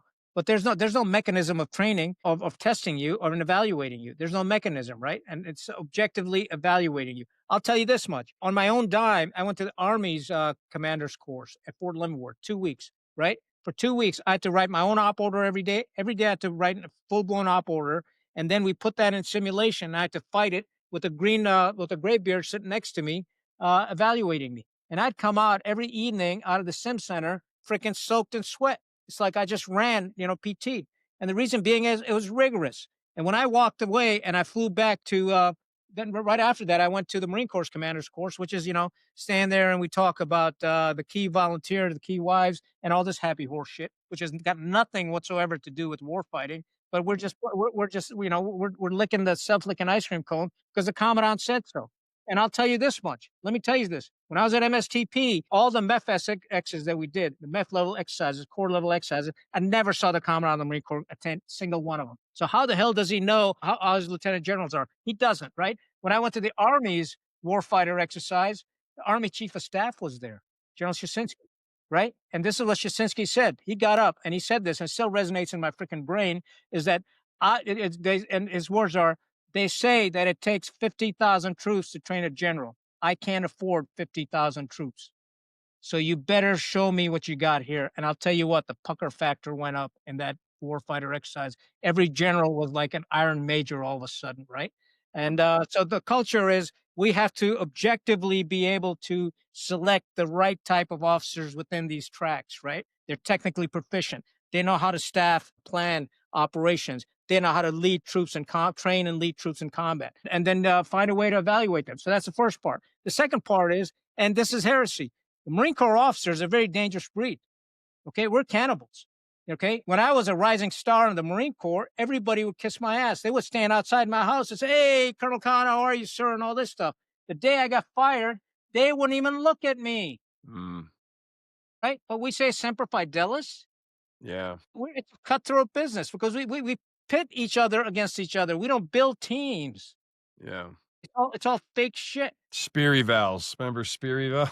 Yeah. So the culture is wrong, and the culture is wrong. Why? Because it starts at the top. It starts right there.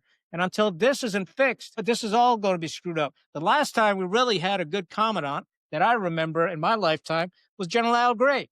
He was phenomenal. A fat little pudgy guy, but he's a warrior. You don't have to be muscle bound. You just gotta have that warrior instinct, and you gotta love your Marines. It's all about love. And the reason I fought with my Marines, why? Because they're Love my them. kids. Yeah. I love them. And Yeah. I and I That's that's the bottom line. And it just breaks my heart that we lost those Marines at Abbey Gate, and that's the driving force. Until their families get justice, I'm not gonna shut up. I'm gonna keep speaking out. And this channel that resurrected it's I don't know. I don't know how the hell it happened because I don't know shit about YouTube. It just happens and I just keep doing what I'm doing, you know. But I try to answer every comment. And the reason I do that is, because I value those comments and I value somebody watching my podcast, and I'll yeah. try to answer the comments, right? Because I think it's well worth it, right? Because I'm getting feedback, and the reason what I'm trying to do is I'm hoping that senior officers, and I'll tell you something else here in a minute, that senior officers are reading the comments because those comments are a mirror for us, right? It's telling us what these people are thinking about our leadership, right? And I know there's people in the Secretary of War's office that are watching that channel, and they're getting ideas from it. And I think that's so damn powerful and they're reading the comments. They're getting ideas from the comments. And you could see in his speech, he's talked about things that we talked about, Yeah. physical fitness, mental toughness, accountability. Yeah. You could argue about the publicity of it or whatever, but the content of the messaging, I think, was pretty clear in Hey, Moose, I'll tell you what, in I'm many not a cases. Hexet fan. I mean, you go back there, there's a brief I did on Hexet because, it'll go all the way down, you'll see it. Yeah. I Yeah. did one on Hexet. I'm not a Hexet fan, right? But Yeah. here's the bottom line, okay? I'm an American, right? And, the bottom line is he got nominated by the president who was elected, Right. and then the Senate confirmed him, right? So I want Hexet to do well. If he does well, the military is going to do That's well. It's really that absolutely. simple. Yeah, okay. Absolutely. Okay. And here's the other thing. Yeah, we can sniffle around the margins about his most recent speech, but here's the bottom line. But that people are missing the point. Okay, now you got all these generals hiding behind retired generals and stuff and saying, "Oh, Hexet insulted me. He did this. He did that." Yeah. Yeah.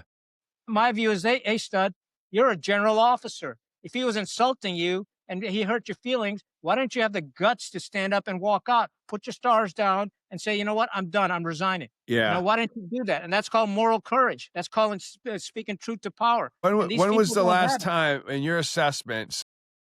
It's interesting that you mentioned Shinseki because people argue that he spoke truth to You power. did.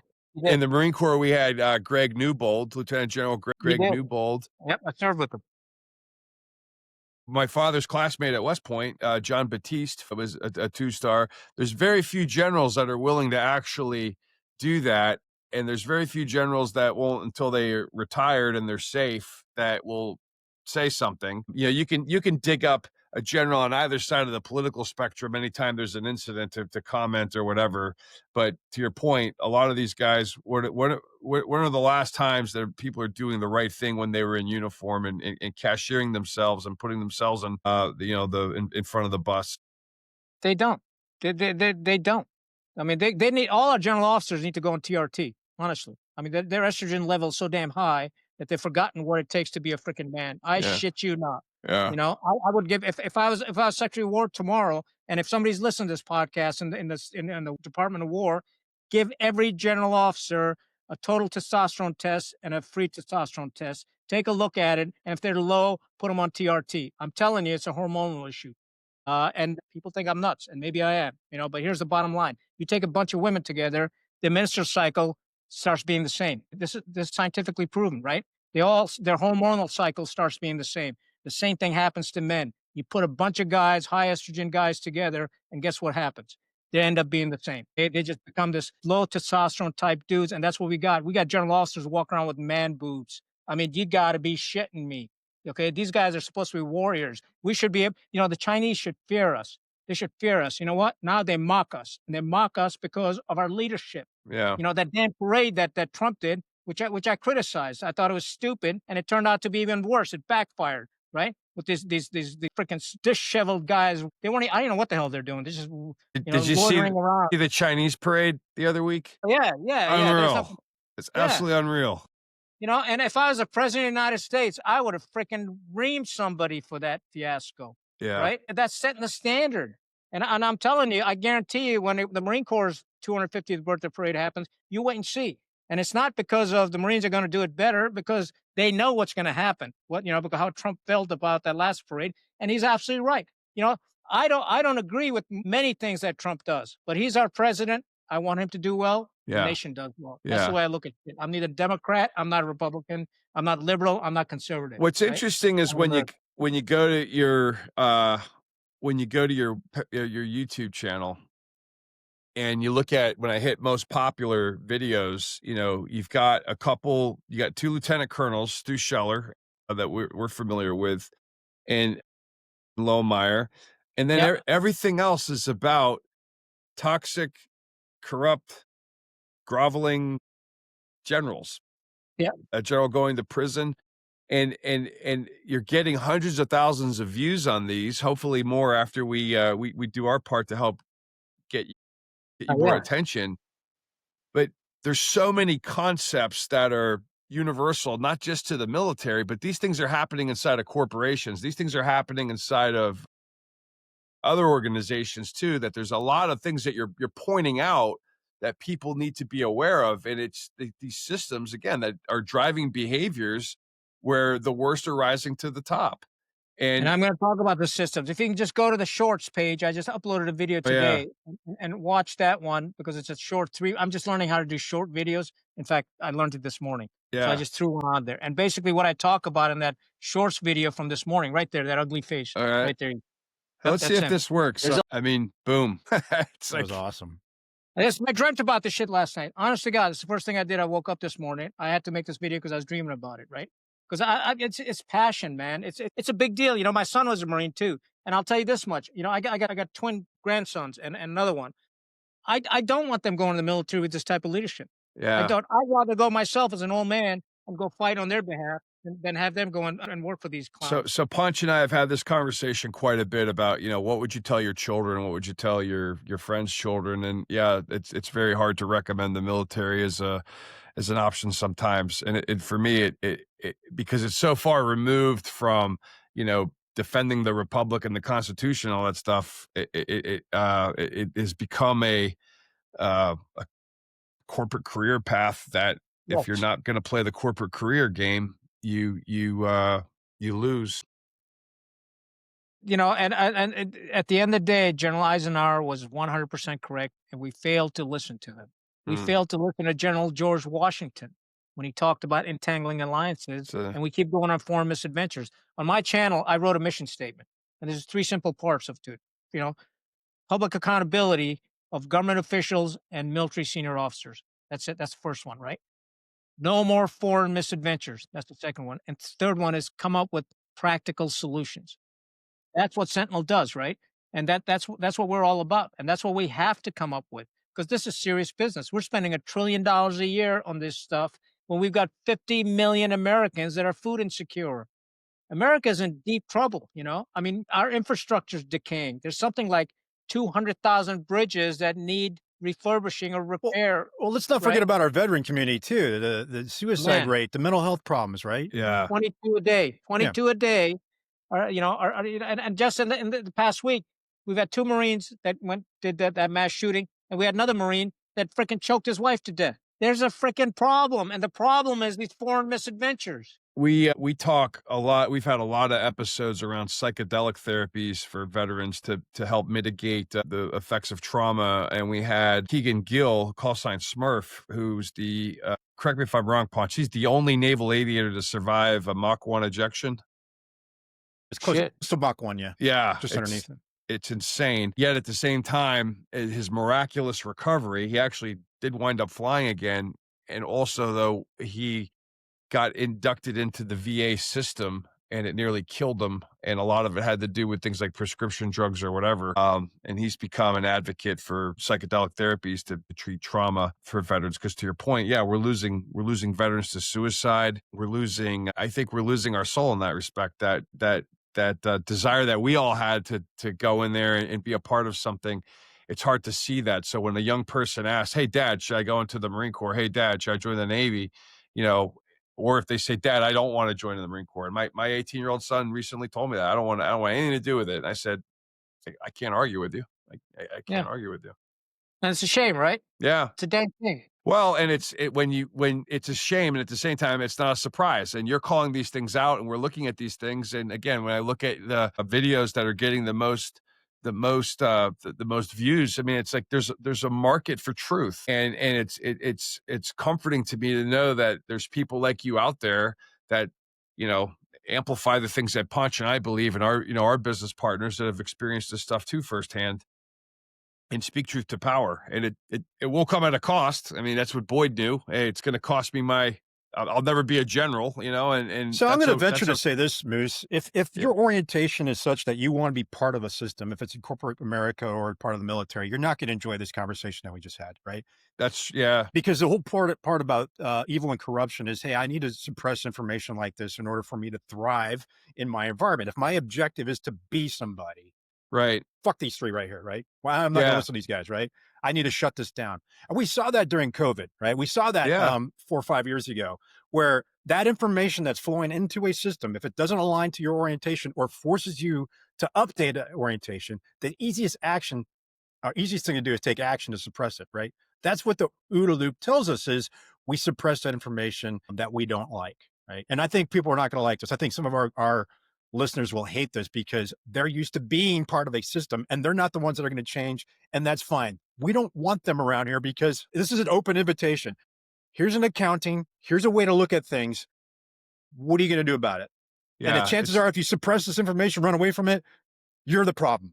It's to be or to do. John Boyd would, at the crossroads, would sit a young officer down and say, you have two options. You can be or do. And if you want to be, then you'll get all the promotions. You'll get all the glowing fit reps. You'll have all the club memberships. But if you want to do, you're going to have to get used to people hating you, not liking you. You're going to have to accept, though, that you're the one that's actually doing what's right for the country. You're the one that's doing right, in his case, the Air Force. And too many people that do we're the pariahs. The doers are the pariahs over the beers, and the system rewards the beers. It rewards the Massengales. The system rewards the Courtney Massengales, and it punishes the Sam Damons, or it deters the Sam Damons from even going to OCS or from even going to boot camp. They're like, I don't want to be a part of that. I'd go do something else. Yeah. So, the issue is you really got to be, the Massengales are fine because they're readily identifiable, right?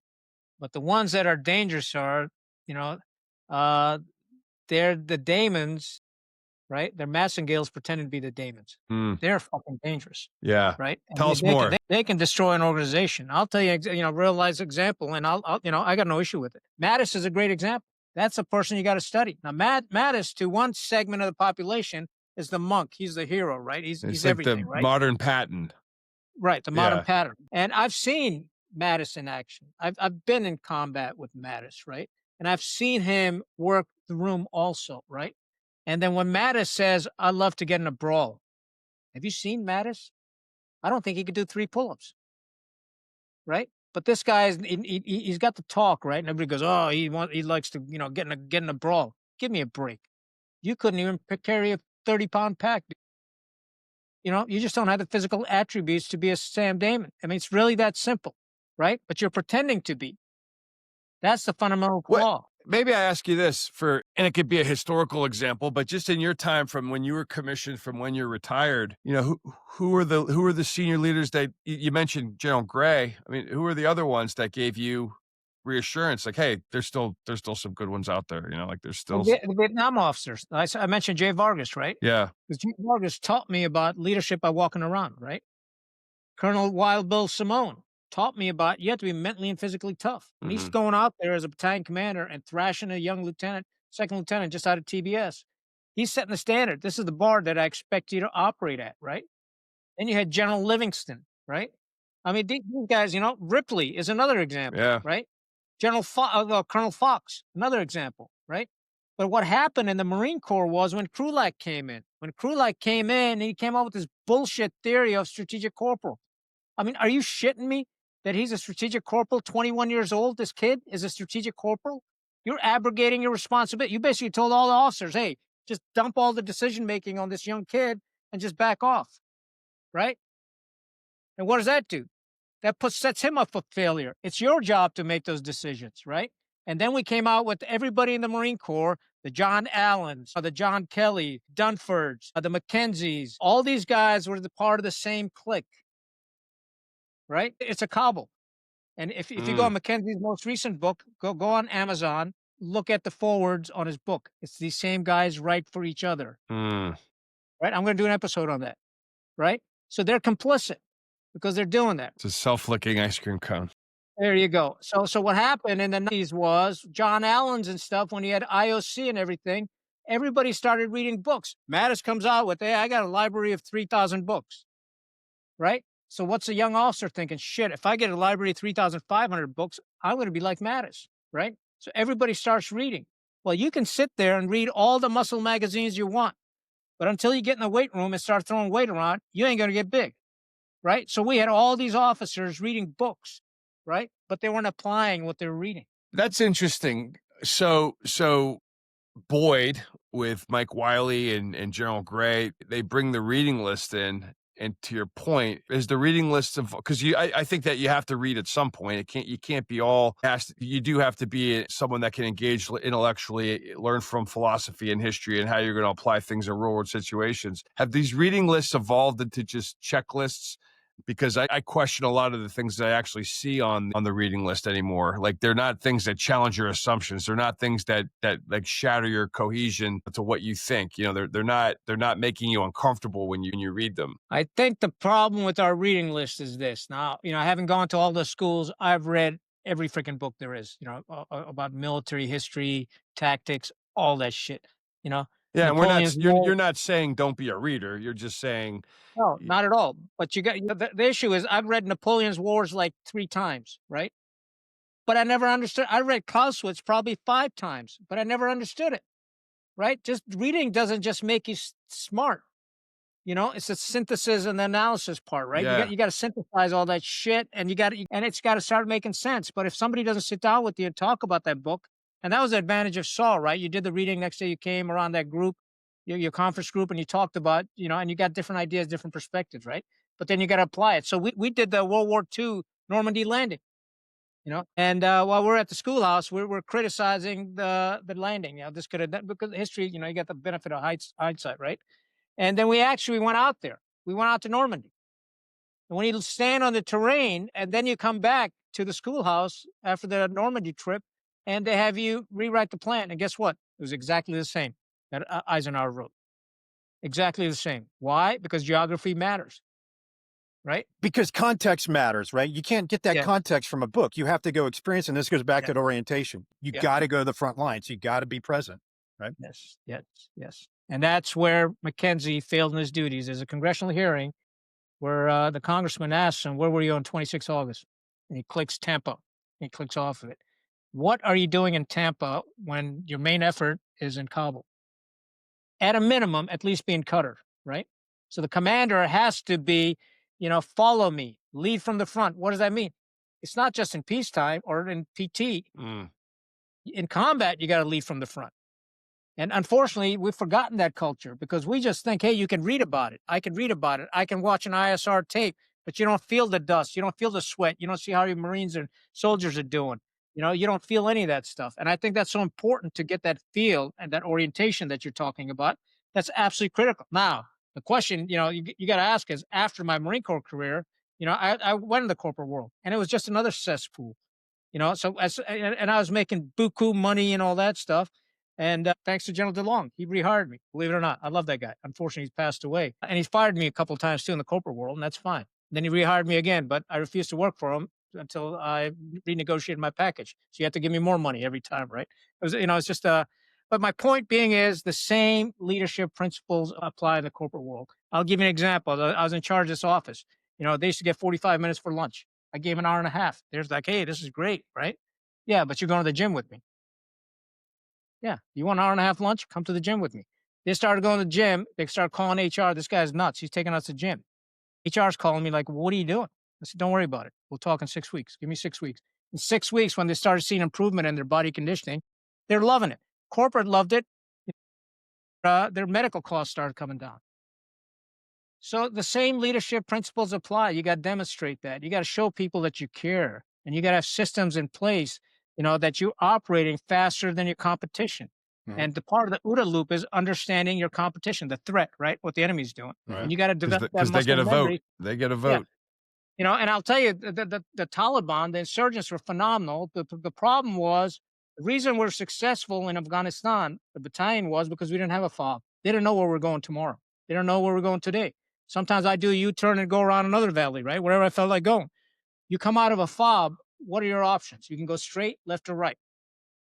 So, okay, the so that begs some like strategic, operational, tactical questions for you. So let's agree. Do we agree up to this point? We've been talking about a big bloated bureaucratic system that's slow to move. It can't turn around, and it's a Absolutely. self-licking ice cream cone.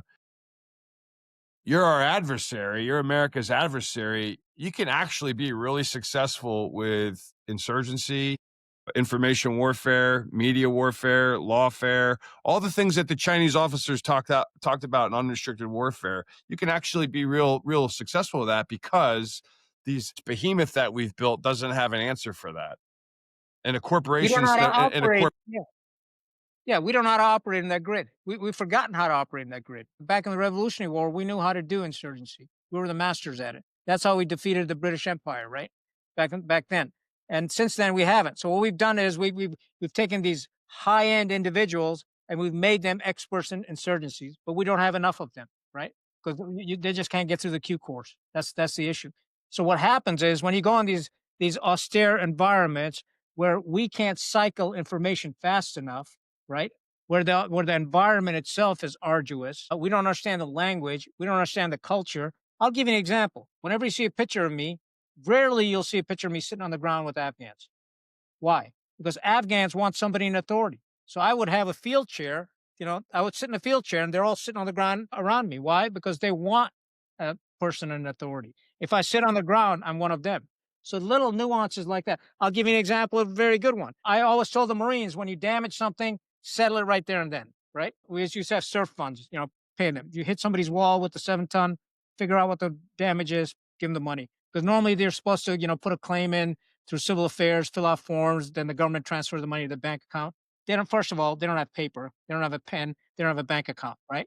So we just pay them right there and then. So that's an example of Auftragstaktik. That's an example of, so there are cases where the strategic corporal, maybe not capital S, capital C, but you're empowering somebody to handle something right away because they understand your intent as their commander clearly, that they can make it happen without having to ask dad every time. They can just get it done. And they're executing the guidance. Yeah. They're executing the guidance, right? That's all they're doing, guidance, right? Do you think, to be fair to the strategic corporal, do you think that, again, maybe small c, small c, small s, small c, do you think that was the intent, that the strategic corporal is not someone that gets the buck passed to him, but that we're pushing decisions down to a lower level so that we can maintain operational tempo faster? Or do you think, and then it was abused, then it was misunderstood?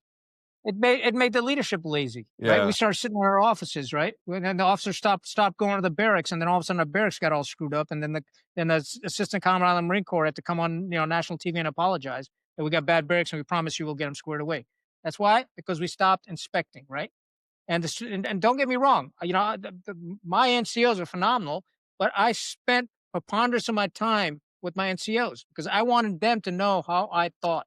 I used to teach classes. I used to Friday evening, we used to have one of the classrooms, you come up, have a beer, right? If you're an NCO above, you come have a beer, and I'd buy the beer for the troops, and have a beer, not a problem. So you're talking about presence. You're not talking about overbearing micromanagement. Yes, no, the big difference. Yeah, totally. Yeah, I mean, they got to know how Khan is going to think. In the absence of orders and guidance, they got to know what would Khan do. That's the question they got to ask in their mind. That little voice, right? Yeah. That little voice has to be talking to you. And that's what you got to develop in the mind of these kids. But the notion that you're going to just put a young corporal out there because he's a corporal, and all of a sudden you're a strategic corporal, go out and take over Afghanistan. It ain't going to happen. What do you think the Marine Corps is kind of lately in the last two commandants has really been trying to identify, like, where are we headed? And there's been a lot of rupture and rioting internally about Force Design 2030, which, depending on who you talk to, they're either all for it. They think it's beyond question. I mean, people, when I raise questions or ask questions, people walk away from me. They don't want to hear it. They kick you out of chat rooms. They unsubscribe you from their Substacks because they don't want to hear criticism of the commandant or the previous commandant with Fort. They're cowards. They're cowards. If you can't have discourse, then those are guys that shouldn't be thinking if they can't have discourse. Well, what does it say of a strategic initiative that some do believe that it's beyond question? It's asinine. The Commandant 2030 is freaking asinine. I'll tell you why, quite simply. We don't know our own pronoun anymore. 3rd Marine Division does not exist anymore. It's on paper, it's there, but they don't know what's their mission. What are they training to? What are they, responsible? Who's doing what? Everybody's confused, right? Because we're going to do this island hopping missile campaign against the Chinese. We've done that. We fought that war. How are you going to sustain these units? Logistics, right? That's number one. Number two is casualties. Do you know what it takes to evacuate a casualty? Oh yeah, like for every one, there's a whole apparatus around it that 4 to 6 Marines it takes to evacuate a casualty, carry the litter, to hold the IV bag, and all that shit, right? If they went down, we're going to try the 8-man squad. Well, you know what? You get 1 casualty, squad's done. It's over, yeah. Right? Or we're going to 10-man squad. It's just stupid shit, right? Our bread and butter mission is what? To be America's strike force. Yeah. That was our mission, right? We were expeditionary forces. Oh, first we were amphibious forces, naval landing forces. Then we became amphibious forces, expeditionary forces. Then we became MAGTAFs. Then we became EWGs. And now we don't know what the hell we are. Yeah. Because Berger, I taught Berger. I know Berger. I know Berger. I taught him, right? I taught him planning. He wasn't the smartest bulb in the room. I'm telling you that. And I'm being honest. He's a good guy. He's somebody I want my sister to marry. I want my sister to marry a guy like Berger. Yeah. Okay. But he is not the smartest guy in the room. And I'm telling you, he just keeps quiet and people think he's smart. Silence doesn't mean you're smart. So silence may mean you don't know what the F you're doing. So that's one issue, right? And so what are the other problems with the FD? First of all, we're not going to get there. And second of all is a service chief can't come up with a fighting concept. You got to go and talk to the combatant commanders and see what's in their O plans and op plans, right? And what's in their TIDFIDs. What type of forces do they want? What capabilities do they want? Are they really asking for these island hopping campaign Marines in the Pacific? I don't think so. They're probably asking for some amphibious forces, in their O plan. I mean, I know some of these O plans, so I got to be careful what the hell I say. But they're not asking for a lot of this stuff, so we have to be very, very careful in how we posture the Marine Corps. And the Marine Corps is pretty soon going to be out of a mission. If you look at it, the Army is taking over, the ready brigades are taking over our missions, right? Was it your channel I saw that like we couldn't even do a NEO in Sudan? So yeah, I mean, so then the question is the Chinese also too. If we're arguing about these tenets of Force Design 2030, the Chinese are taking into consideration too. And if you've read their own doctrine, their own documents around unrestricted warfare, why would anybody ever think in a million years that there's going to be some naval showdown in the South China Sea? I've been to Taiwan. Who's Taiwan's largest trading partner? United States. No. China. China. Yeah, China, right? yeah. It's that simple. So they're cousins. They're cousins. There's all this bullshit about China's going to be. China already controls them. It doesn't need to occupy them. Yeah. It already controls it, just like how it controls Hong Kong, right? It controls them through economic power. That's what the Chinese model is. They don't need to put their military in Taiwan. This is all freaking dog and ponies, smoking. Well, I was saying more like too, like the asymmetries that they talk about in unrestricted warfare, like, putting fentanyl over our borders and controlling the media or controlling, Hollywood or that kind of stuff. Like the Chinese have other ways to get at us that all these little missile bases in the South China Sea, they're already irrelevant. Yeah, it is irrelevant. It is irrelevant. So I want to go back to Taiwan and China, and I think we're missing something here. You said a dog and pony show, right? This is by who? Who's driving that show? Well, the couple of things. I mean, every time you look at the wars that we've been involved in, how we get sucked into them, because we throw money at every problem, right? And the more money we throw at it, people get rich. Now, forget about the military-industrial complex and people at home, right? But there's people overseas that are getting rich. Now, look at Afghanistan as a classic example, right? Afghanistan in 2001, I recommended that we put a small nuclear reactor at Bagram. People thought I was freaking nuts, right? And the reason I recommended that, at that time, we did a study. The total requirement for Afghanistan was 10 megawatts. That was it. That's nothing, right? And then it became, once you figure out where you're going to generate the power from, then it becomes a transmission distribution issue, right? Getting the power out to the areas. But a country, if it doesn't have electricity and power, it can never improve economically. You can't create jobs. It'll never get out of the Stone Age, right? So that was the issue. So what the alternate option they came up with was, hey, we're going to build power plants in Afghanistan. Okay, fine. That works. What was the megawattage again? 10. So I just looked up really quick. It says for here in New York City where I live, 30,000 megawatts. So Yeah, I mean, it was just ridiculous. Yeah. Because back then it was like one light bulb in everybody's house, right? But here's the issue. So we couldn't do power plants. So we started putting generator sets, big generator sets, gen sets, right, in different places and calling them as power plants. Sounds good. Very inefficient, right? Because generators suck up a lot of fuel, right? Diesel fuel. So all of a sudden, we needed a ton of fuel coming through Pakistan. So a lot of people went in the fuel business and trucking business, right? So the Taliban sees this, they start attacking the trucks. So then we go to the security companies and saying, hey, you're going to guard these trucks. The security companies figure out real quickly, we'll just pay off the Taliban to stop attacking the trucks. We'll make our money, they'll make their money, everybody's happy. And that's exactly what happened, right? So now fast forward, so we built these generator sets all over Afghanistan. When we pulled out, they don't have the money to get the diesel from Pakistan. So everything collapsed. You get my point? Totally. Right? Because people Orientation. then think, so they're not thinking. They don't think about what the hell they're doing. Yeah. And and they're so wrapped up in their own degrees and their own experiences. And at the outset, I said, if we're in Korea, I'd be useless, right? Except for eating kimchi and maybe drinking some soju, that type of shit. But when somebody is in an area that they know the area like the back of the hand, for God's sakes, listen to them. And we had all these highfalutin generals, Petraeus, McChrystal, Allen, Dunford, and what was that other guy? Barno, but they just thought they knew more than an illiterate Taliban did. That illiterate Taliban was a lot smarter than us because his OODA loop was a tighter circle and operating much faster. Because when he's standing there looking at your fob, you're coming either straight, left, and right, and he flashes a mirror, gives a signal, and they know which way you're going.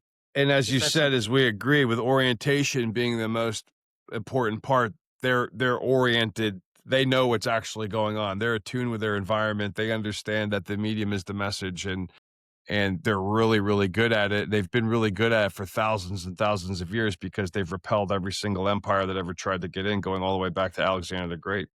And time's on their side. It's not on our side. And I used to talk to generals going to Afghanistan, right? Give them a orientation stuff. So one time I had a bunch of generals and I asked them, I said, name me 5 countries in Iran. Oh, excuse me, 5 cities. Name me 5 cities in Iran, China, and Russia. Right? So it should be 15, right? The answer? Guess what the highest was?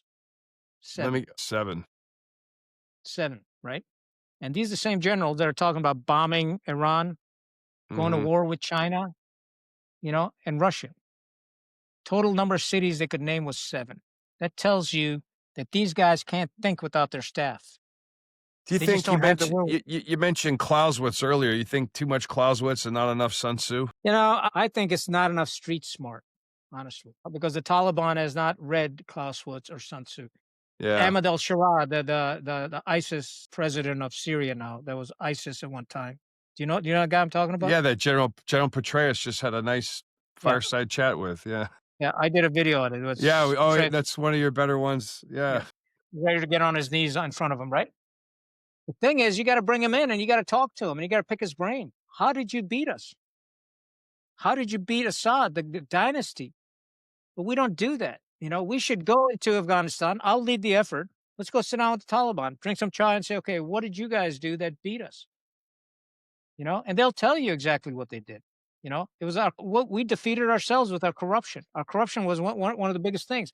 And here's another little thing that we have in the FAR, right? The Federal Acquisition Regulation. So those contracts that were given out in Afghanistan, there's a clause in there that they have to self-certify that they will not support the ban on Israel. Now think about that. You're sitting in Afghanistan and you're trying to explain to an Afghan, he's like, what does this have to do with Israel? And my response, just sign the damn thing, right? Don't worry about it. It's just American regulation, just sign it, right? But what is that doing? That's reinforcing the Taliban propaganda. Yeah. You see what I'm saying? And Yeah, I brought it up to the generals, and not a single general had the gumption to get that removed. I mean, it's like a cultural not attuned to cultures, Yeah. Yeah. We had Bing West on the show and talking. Awesome. Yeah. Yeah, and what he's talking about, I wanted to bring him on, and Punch and I had a conversation about the village and about the combined action program, which John Boyd was a big fan of. And you could take 15 Marines, basically a squad plus 2, and go into a village of 2,500 people, and you could reduce the violence. You could reduce people wanting to be part of the Communist Party, and you could turn the war around that way. And nobody wanted to do it. Krulak, Yeah, basically but that Krulak. Oh, go ahead. There's a couple of nuances, right, that we never kind of addressed. One is our conduct, right? Our conduct was offensive, just day-to-day conduct, right? Mm-hmm. You're talking about Vietnam or Afghanistan, or both? Afghanistan. Okay, Afghanistan. Right.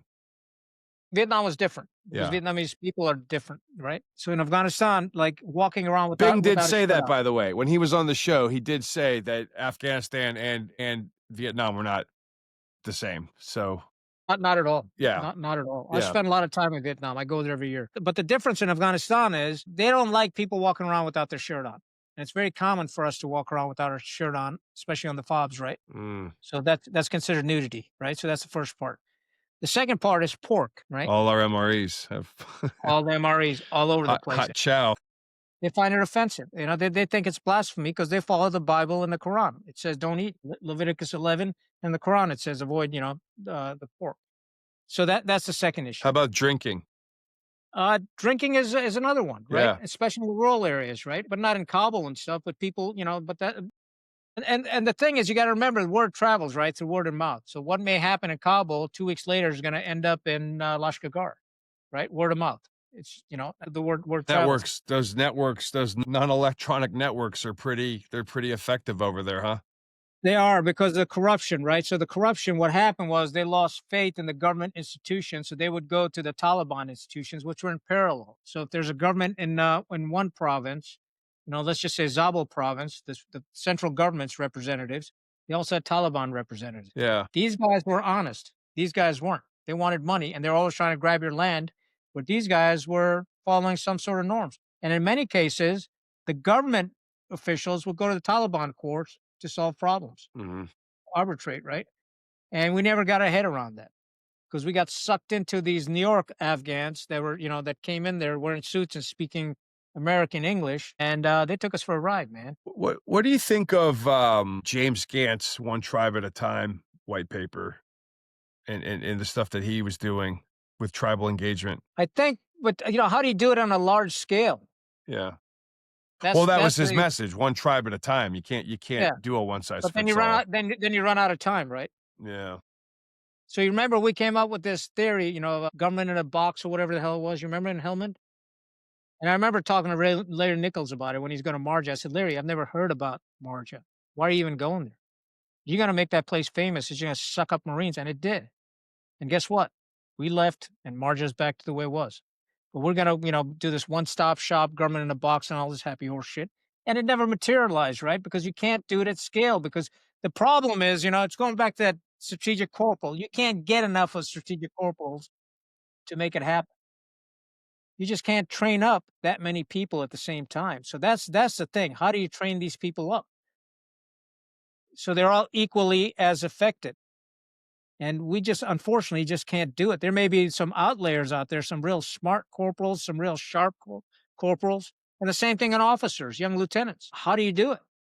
Well, you're an interesting example of that. So you're ethnically from there. You're actually from there. You speak the languages, you know the Yeah. culture, Yep. and the Yep. system says, he doesn't know what he's talking about, or well, this is more important, or whatever. People weren't listening to you before you went downrange, and then you actually go downrange, and you're showing them these things firsthand, and they still don't consider those things. I think because part of it was envy also. So I'll tell you, one of my greatest satisfaction was I was sitting one day outside this village, and I'm thinking, man, I got to help these people. We can't kill our way out of here. So I told the Marines, I said, go give me the shopkeeper. Now the shop there is maybe 8 foot wide by 12 foot long mud hut, and he's got cheap candy, rice, cigarettes, sugar, and flour. That's all he sells, right? So they bring this guy to me. He comes and grabs my feet. I'm sitting in the chair. Sir, I'm not Taliban. I said, I know. Grab a seat. I give him some chai. I said, so what do you do? He said, sir, I'm a shopkeeper. So I said, you're like a businessman, right? Yes, sir. I said, what'd your father do? Oh, he's a shopkeeper too. Your father's a businessman too, right? Yes, sir. I said, well, I got a business proposition for you. I want you to dig a well in your village. He's like, sir, I don't know how to dig a well. So I said, neither do I. But you just told me you're a businessman. Go down to Kandahar, find the well digger, go dig a well. Whatever it costs you, I'll pay you double. You got 2 weeks. I'll be back in 2 weeks. If I don't see a well there, I'm going to bury you in that hole. You understand me? Oh, yes, sir. I said, you don't have time to finish your chai. That's for effect, right? Part of leadership is, I said, get going. So he didn't finish chai. He ran off. I said, go to Kandahar right now. 2 weeks. I'll be back. 2 weeks later, I come back. I got a great picture. They got a well dug. They got water coming out of it, right? Because at this high altitude, it's high desert. They don't have water. We dug 14 wells, 14 wells, right? Guess what the cost was? So the total cost for digging the well was 1,909 something, right? Change. I told my finance guys to give him 2,000, round it up, give him 4,000, right? 14 wells he dug. Gave him a phone. I said, every 2 weeks you'll call us. My Marines will come check the well and they'll give you the money. And he dug 14 wells. It used to cost USAID $65,000. We did it for 4,000 using local resources, and it helped. And it helped. So it's just different ways of getting effect on target, right? I mean, that's an average guy from Iowa can't do it. I'll tell you, the battalion that relieved us and went back, they went about 8 kilometers from Mackenzie's fob, 8 kilometers, turned around, came back. Because when they went up in that mountain, they said it's just too damn hard. We can't do it. Because it's ambush alley. There's big ass cliffs on both sides. You don't know what the hell's going to happen. Yeah, those guys have a lot of strength and altitude endurance and big giant legs. You want to hear a good story? I went to K2. I didn't summit, but I went to the base camp, and it's probably one of the top 5 hardest things I've done in my life. Right. And the reason being is because we were on the glacier for 3 weeks, and you can't hide on a glacier. There's no place to warm up. There's nothing. It's. And as I'm trudging along, and the highest we went was 21,000 feet. The summit is about 28, so we're about 7,000 feet below the summit. I'm thinking, what a great place to bring young officers and train them here, right? What an awesome place this would be to really give them that warrior ethos. And what struck me was the local, the Sherpas. Skinny guy weighing maybe 130 pounds. Each of them would carry 90 pounds on their back, right? 90 for $5 a day. Think about that. They were tougher than nails. We had all the high speed catch me gear and all that stuff, Gore-Tex and all this shit, sleeping bag tents. These guys had nothing. They would put up a stone wall, right? A little windbreak, and they'd throw a tarp on top of it. They'd all crawl on the top, and their bodies would keep them warm. They wore Chinese plastic sandals. And when you had to cross glacier melts, we had to take off our boots, put them around our necks, because you can't get them wet, obviously. And these guys would walk in that water with their sandals on, which is brilliant because they get the other side, the sandals dry out. While we're walking barefoot, getting beat up by rocks and shit. They're operating on a different domain. We're not even close. Not even close. You want to learn freaking how to survive in arduous conditions, go to that environment. Go to northern Pakistan, in the Himalayas, the Hindu Kush, and the Karakoram Mountains. You ever been to the Hunza Valley? Yeah. I go up once a year. Come, join me. I go on a motorcycle ride. I will do it. And I have someone that wants to come with me. We want to go to the Hunza Valley because we've talked about it quite a bit, and I've seen videos of it. It looks like, you ever read the book? I can't think of the author all of a sudden, about where the term Shangri-La comes from. Lost Horizon, The book Lost Horizon. They say that it's based on the Hunza Valley. They say it's Yeah. one of the So, most beautiful places in the world. so my family, my cousins own the Shangri-La Resorts Oh, wow. in Skardu. So you can Google it, Shangri-La Skardu, and just see it. Just type in Shangri-La and Skardu, Skrdu, and look at the picture of those chalets around that lake. So I go every year. I will go on a motorcycle ride up through the northern areas of Pakistan, and it's absolutely freaking gorgeous, right? And it's so I spent 2 weeks camping up there, and we go as high as about 16,000 feet. It's absolutely incredible. Did you find it? I'm gonna share the screen here. It got my Yeah, dude. yeah, this is we should Ponch, this is where we're gonna go do our next offsite, I think. Yeah, so my uncle who received the military cross is buried there. Yeah, look at that. Just to the right of that tree line where his grave is. Unreal. Yeah. It's Wow. actually looking the wrong way. If the video turns the other way and you see the peaks, it's mind-blowing stuff. So this is on our planet because I've never seen anything like it. Look at that. Look at those peaks. You see those peaks? Wow. Look at that. Shit. Yeah, it's in Skardu. And now they've got direct flights from from Dubai to Skardu. Otherwise, it takes you like a couple of days of driving to get up there, but it's fantastic. Well, there's a flight from Islamabad to Skardu also. And from Skardu is where you start your trek to. That's my cousin. He's going to be 80 this year. Wow. No kidding. Wow. And his father was an incredible warrior. And that's one of the main reasons I came in the military. He's the one who received the military cross in Burma, Kennedy Peak. Uh-huh. Incredible person. His father was. So the best thing to do is get some motorcycles and you ride through the Hunza Valley. Hunza is on the other side of that, right? So Hunza is probably they built a highway now, so it'll take you maybe about 4 hours to get to Hunza from Skardu. You can go, but you can go the other way where there's a place called Desai Plains. This is a plains at 14,000 feet. Absolutely mind blowing place, man. I mean, I literally I just go sit there and you just sit there and you go, wow, this is incredible.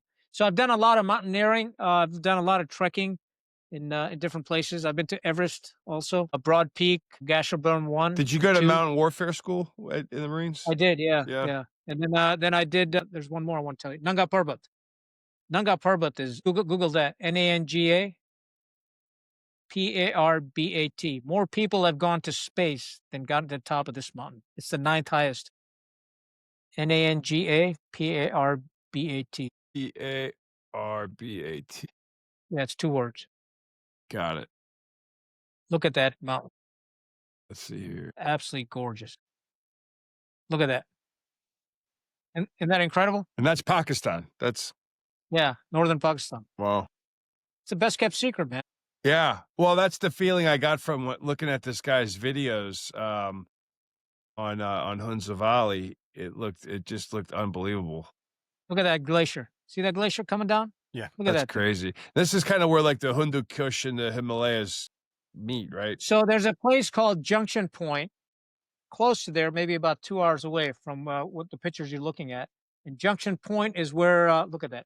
Gorgeous. Wow. Unbelievable. Junction Point is where the Himalayas, the Himalayas, the Hindu Kush, and the Karakoram come together. All come So you together. see, yeah, look at that picture. Wow. I mean, you're looking at 28,000 feet. The top of that mountain is. It's no joke.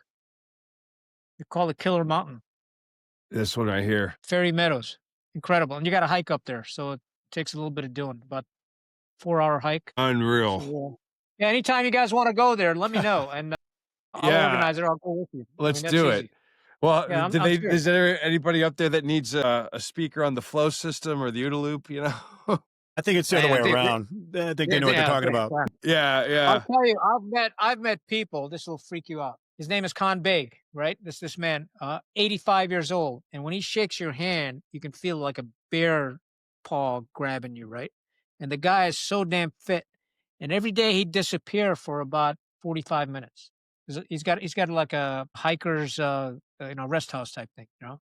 I was staying there, and he'd disappear. So I go, Khan Beg, where do you go every day? He goes, I go cut grass. I'm like, what? For what? He goes, for my cattle for the winter, because they get snowed in. So every day he cuts grass for 45 minutes and throws it in this barn. So he takes me in his village, shows me the barn, and sure shit, he's stacking grass up there. And this guy was a high altitude porter. So that means he's taking people summiting all these mountains, right? And he is so physically fit that he just puts us to shame.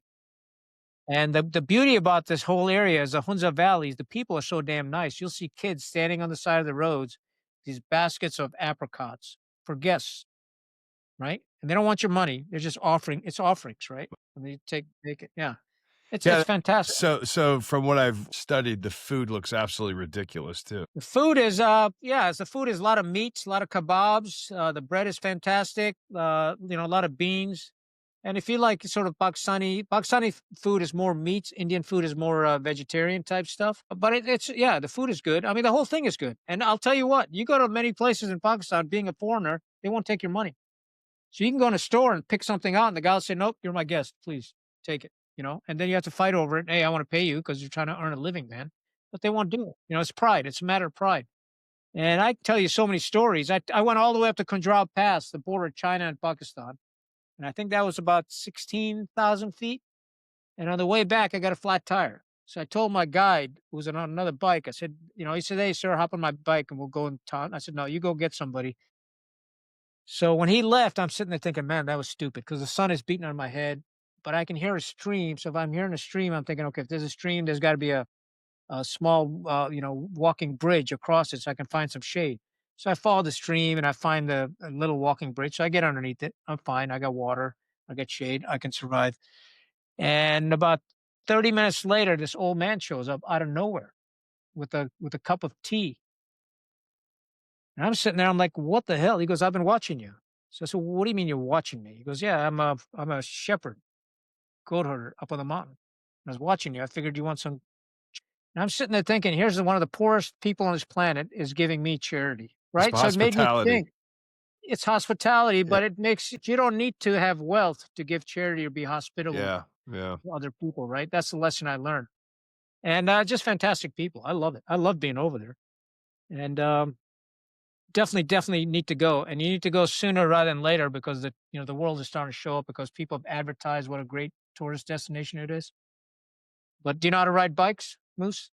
Motorcycles? No, Yeah, I'd have to crunch my learning curve on that one. I'd have to get spun up yeah. on How that. about you, Punch? What kind of airplanes you fly? I did Tomcats, but riding bikes when I was younger. Fuck, man, you can do it. If you can fly a Tomcat, you I can could drive. fly. I mean, I could drive a stick, so I know the general concept of. It's easy, and you're not. It's not rough riding because you're on mountain roads. You're going maybe 40 kilometers an hour. You can't really go fast, and there's hardly any traffic. So in a day or two, you'll be proficient. But We it's have a when you lot go of off road. we have a lot of e-bikes around here. I'm sure that's not what you're talking about, though, right?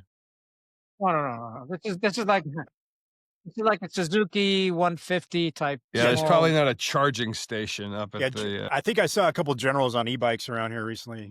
No, I didn't see those. Or in Quantico when they came up. Yeah. No, in Virginia. Imagine so. The Yeah, that's up.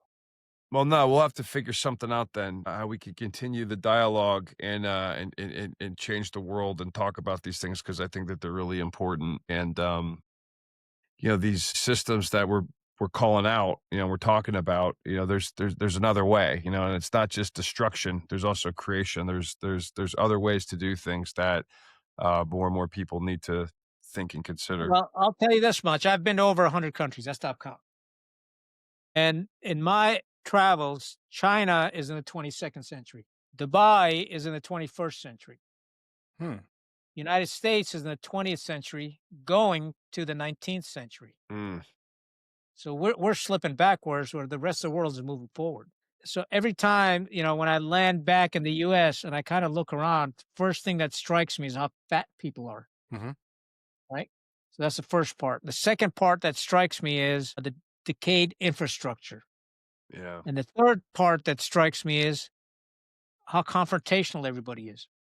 Like they just amp up like that, right? Yeah. And so when you go to these other countries, everybody's willing to give way. They just give way, right?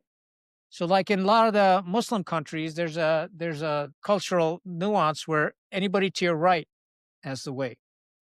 Or somebody older, right? They respect elders with this beard. If they see that, you get head of the line privileges in anything. You see an older person, it's yours, and nobody challenges. They treat you with dignity and respect. And we've forgotten those things. I remember coming to the United States when I was a kid. We had all that stuff, right? And unfortunately, I think what happened is And I don't want to make this into a political statement, but I think, after the Reagan era, we kind of lost it.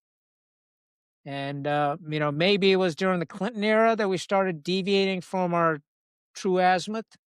And then, subsequent administrations, Republican and Democratic, we just Mhm. lost our way. And then you got these organizations like Dakowitz and all that stuff. I mean, they were good organizations because they opened the door for women, but then they become advocates for feminism. Mhm. And that led ways to, LGBTQ and the trans movement and all that stuff. And I remember, a few years back, I made some smart ass comment to my daughters, and they're my sanity check, and they freaking wore my ass out about LGBTQ stuff, right? And I told them, I said, be careful. I said, you watch what happens because this is nothing more than a conduit for the next movement to come along. It started with feminism in the 60s and 70s, they did LGBTQ or TQ or LGB, and then TQ got added on, and something else is going to get added on. Pretty soon it's going to be sheep at the end of it or something crazy, right? So the issue comes back is, you can't be everything to everybody. Right. And I think that's part of leadership also. And it's very important because in the military, we started accommodating everybody. I'm not talking about LGBT now. I'm just talking about we started accommodating everybody's feelings. Feelings don't matter, right? Hey, look What? at all the stuff about the Hegseth speech. He heard generals' feelings. He called them fat. But he's speaking the truth. They are fat. No, I know, but I'm just saying, like, that's the national dialogue about it right now. Is like people Right. are worried about And these. Yeah. and if that fat person was so insulted, he should have gotten up and said, you know what? Secretary War, here's my stars. I'm out of here. Yeah. I'm And they retired. won't do that. They would never do But they that. won't do that, right? Because they're castrated. They're eunuchs. You know what a eunuch is? Oh yeah. Yeah. They're Mamelukes, right? Yeah. They're like Mamelukes, right? Yeah. So again, going back to that point where you guys thought it was funny, but I'm not being funny. They all need to take a testosterone test. Their estrogen level's too high. I'm telling you. And you need to figure it out. They got to get some oomph in them. And most of these generals don't have it. I mean, look at the picture. Pull up the picture of the general. They're all sitting there like this. And I'm looking at this picture and thinking, holy shit, if I was a young troop, I wouldn't follow these guys into battle. You know, you wouldn't. I mean, you look at Patton. Patton was an old man, but he had, style about him, right? Like a Panache. polished woman. But yeah, panache. And I was watching a video about his driver, and they told the story of how, that helmet that was shiny. Mhm. He said it was like 5 coats of lacquer they had to put on that freaking helmet, right? And every night they would have to buff it and his ivory grip pistols and all that stuff. I mean, look at these guys. I mean, look at this guy right in the front. This dude, this Air Force guy with how many stars he got on him? The thing's a Space Force. Is that might be Space Force? I'm not sure. Yeah, Yeah. but look at him. Look at the dude directly behind him. I mean, I'd take his lunch money. Look at the guy But two over what- to the right, Smallin. We haven't. One thing we hadn't touched on though is the actual raw number of generals and admirals that we have. I mean, 800. Holy shit. it's unreal. Yeah. Yeah. I mean, these guys are, I mean, if I was a Chinese dude looking at them, I was like, you know what? We don't have to do much more. Stop where you are. We're ahead of these dudes. Yeah. I mean, I look at some of, now, don't get me wrong. I know a lot of generals in there. They're just tough dudes, right? They're good Yeah. dudes. Again, they've been handcuffed. And I won't take any names. I mean, they're phenomenal officers, but they've been handcuffed. I want my emergency contact and she and I were watching the video, or not the video. We were watching it live together. And at some point though, I did hear like some "Hurrah!" Like I heard those generals must have, Yes. they probably just cashed in their careers maybe. I think it was sergeant majors, probably. Oh, okay. Couple of sergeant Well, there's majors, some right. there's some hard charges in there for sure. No, there are. I know some generals in there. Yeah. Looking at the pictures, I like, and they're good guys. But Yeah. I'll tell you, and the problem is they've been fenced off. You know, they can't be themselves because if they are themselves, they will never get promoted. Yep. So That's the issue. while we're still recording, you want to talk about the book, or you want to save that for? Which book? Aren't you coming out with a book? Yeah. Betrayal of Command. It'll be out here in next couple of weeks, 2-3 weeks, hopefully. Where are you publishing it? Well, I went to a publishing house. I won't take any names, but we started arguing about words, right? And so they wanted me to dilute some of my language, right? And there's a way I speak, right? I mean, this is the way I am. I've always spoken like that. I was like, no, this is my book. That's the way I want to do it. And we went back and forth. I said, you know what? I'll make it real simple for you. I won't publish with you. So then somebody told me, hey, just do it on Amazon. right? Because you control the content. And I'm not looking to make money out of it. I don't even make money out of my damn channel. You know, Yeah. it's got nothing to do. And people are after me do merch because we came up with this statement called Digimob. You know about that? Digimob. No, tell us. Well, there was a general officer that was assigned. I forget her name. It's on my videos. She's assigned to Korea as Marfor. Yeah, yeah. Yeah, Valerie. Right? Yeah. Yeah, I know you're talking. So I made a video about it saying she's not qualified because she was like the Marine Corps historian, some shit, right? And that video blew up. And so some general got in touch with me, said, "Hey, you know, why did you do that?" I said, "I did what?" I said, "All I'm saying, she's not qualified. I mean, what's the issue? She's a woman in a component command, right?" And he said, "Well, you know, she's made so many sacrifices and all that." And I said, "Everybody's made sacrifices." "Well, then you put her picture all over the place." I said, "I got the picture of the Marine Corps website. So I didn't do anything. All I'm telling you is my views, you know?" So he says, "Well, you've created a digital mob." And that's when I lost it. I said, "Let me tell you something." I said, "All my viewers are retired veterans or they served honorably in the military. And how dare you call us a digital mob? And you do that again, I will freaking embarrass you." Mhm. I said, "It's your last warning." And I kind of mentioned a video, and then all of a sudden, you know, the viewers went crazy. "Hey, sir, we're the Digimob," you know, and they want T-shirts, they want mugs, they want stickers, and all this stuff. And yeah, it's good stuff. You know, it's something they rally around. But Yeah, I'm not in it for the this money. one Yeah, about yeah. This is the one you're and it's talking about, right? yeah, she's a nice lady. Yeah, I'm yeah, sure I've she met is. her. She's good to go. Yeah. Yeah, you know, but she's not ready. And the issue with that command is, you know, it's held by reservists. Uh-huh. It's the reserve rice bowl, right? So they always assign a reservist to it. Uh-huh. And, you know, and I don't know her from Adam, but I'm just thinking, you know, that's probably, if North Korea is such a threat, you probably want somebody like Arnold Schwarzenegger there, you know, to intimidate the enemy, something like that. I don't know. And then there's this misogyny between the Koreans, right? How do they view women? Mm. What are they going to think about a woman Marine, and how are Do they you going to interact so with? that so there's an example, and you kind of alluded to it in Afghanistan. Is there a point where people just like, no, we're Americans. Fuck you. You're going to do it our way. We don't care about your culture, so we're just going to throw it down your throat, and you're going to adjust, not us. Like when we're in like we're in a host country. Is it, is that the sort of thing that you're talking about? Where in Well, Afghanistan? like just in general, like there's a like do we as Americans, do we have a lack of cultural sensitivity where we think that we're just going to jackhammer people into seeing it our way? No, not at all. I think Americans, for the most part, are very, very accommodating, almost too accommodating, right? Yeah. But the problem is we get taken for a ride, right? Hmm. We latch onto these people that are connivers. That's what the issue is. But I think for the most part, Americans, if you tell them, "Hey, don't do this, don't do that in this culture," they'll play by those rules. Hmm. And because, you know, we're a very pluralistic society, right? I mean, we e pluribus unum, from many one. So we Yeah. understand how to do all that stuff. But the problem is our lack of knowledge. Americans are very forgiving people. We're very patriotic, you know. But by the same token, our knowledge level is about an inch deep. You know, just because we saw a soundbite, we think, "Oh, we know Yeah. Afghanistan." You know, I read, you know, the bear went over the mountain. I understand it. Well, no, you don't. You don't understand the 30 some different ethnic groups that are in Afghanistan, right? I don't understand all of them. I just know the ones that I know. So, and we're not willing to go deep into it. That's part of the problem. I mean, some of the cardinal mistakes we made was bringing in these interpreters from other ethnic groups. That right off the bat, we lost credibility. So if Petraeus as the commander is down in southern Afghanistan with a Terp that's from up north, he's done. Nobody's paying attention to him, right? Just switch off. He brought the enemy there.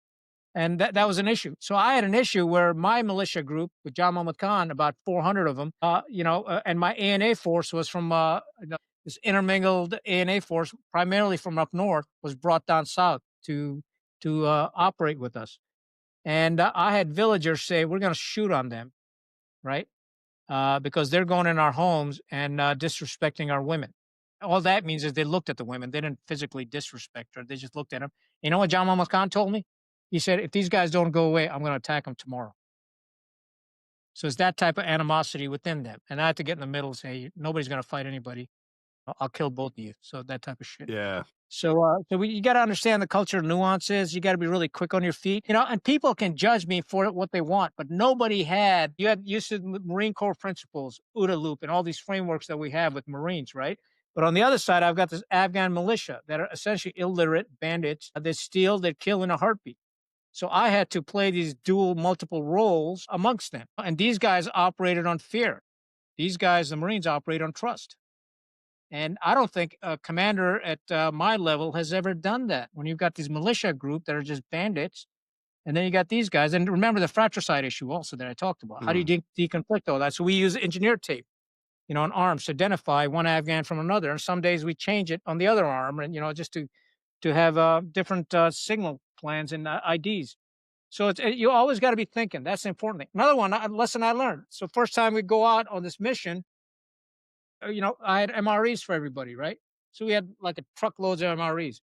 And next morning at sunrise, I'm walking around. There's freaking MRE wrappers all over the place. And I'm screaming at Marines like, what the F are you, They go, sir, we didn't do it. It's the Afghans. So I go over there and start yelling at John Mahmoud Khan, what the hell, man? You can't leave this place like this. You're leaving. And you know the deal, enemy knows. And he goes, listen, Colonel, he goes, calm down. He goes, when you eat our food, you get sick. When we eat your food, we get sick. My people don't want your food. So I'm like, what? I said, then how do we solve this? How are you guys going to eat? He goes, buy me 4 sheep every day. I'll take care of it. I'm sitting there thinking, holy shit, this is even great. I can buy him 4 sheep every day. It just cuts my logistics issue by a third. I don't need all those MREs. So I bought him 4 sheep every day, and they, slaughtered them. They make kebabs out of them, make their bread, and they were eating better than we were. So, the lesson I learned there was maybe I should have talked to him ahead of time and say, okay, what's your food plan? How can I help you? Right. But I didn't because, so I learned along the way also. So, I mean, these are things that you just got to get in there and just do it. And the saddest day for me was leaving Afghanistan because of Corporal Payne at checkpoint 231. And the other was we didn't really accomplish, what do we do? Yeah. That to me was very sad, right? Yeah. I mean, we just went there for glory for certain people, so they get promoted and some unit accolades. But at the end of the day, what the hell we really do? So my book, really getting back to my book, I really go into basically what I outlined here. I go into the details, and then at the end, I talk about reflections, right? How should we have done things differently? And I think it's going to be a good read. I think the important thing is because I've never told my story except for, your podcast. Another Marine had me on. So aside from that, nobody really knows my story aside from the snippets of it. But here I lay it all out there, right? And I've got documents. I mean, I'll show you. Yeah, I have some to share after we stop recording. So I just wanted to, that's why I'm smiling. That's why I'm kind of looking around at things right now. I'm like, I got to bring up something later on. It does come back to something we talked about in the last 5 minutes. Well, anyway, so I've got original documents, and think about this shit. I saved this stuff for 20 years. I've thrown it in some footlocker. Yeah. And now for my book, I've got original documents in the back of it. So everything that I've said, I've got original documents backed up. So if anybody wants to challenge me, have at it. For the book. So everything is backed up. So it'll be good. It'll be good. A lot of people that read it for the critical review part that I sent out, they said it's right up there with About Face, which is one of the highest honors I could get, right? Because if you remember, that's a guy that spoke truth to power. Yeah, and it's the same, so it's basically the same book written 30 years later. Yeah. Well, and we haven't learned those lessons. Well, I don't know. You've got my vote for most interesting man in the world. No, not at all. Not at all. You're up there.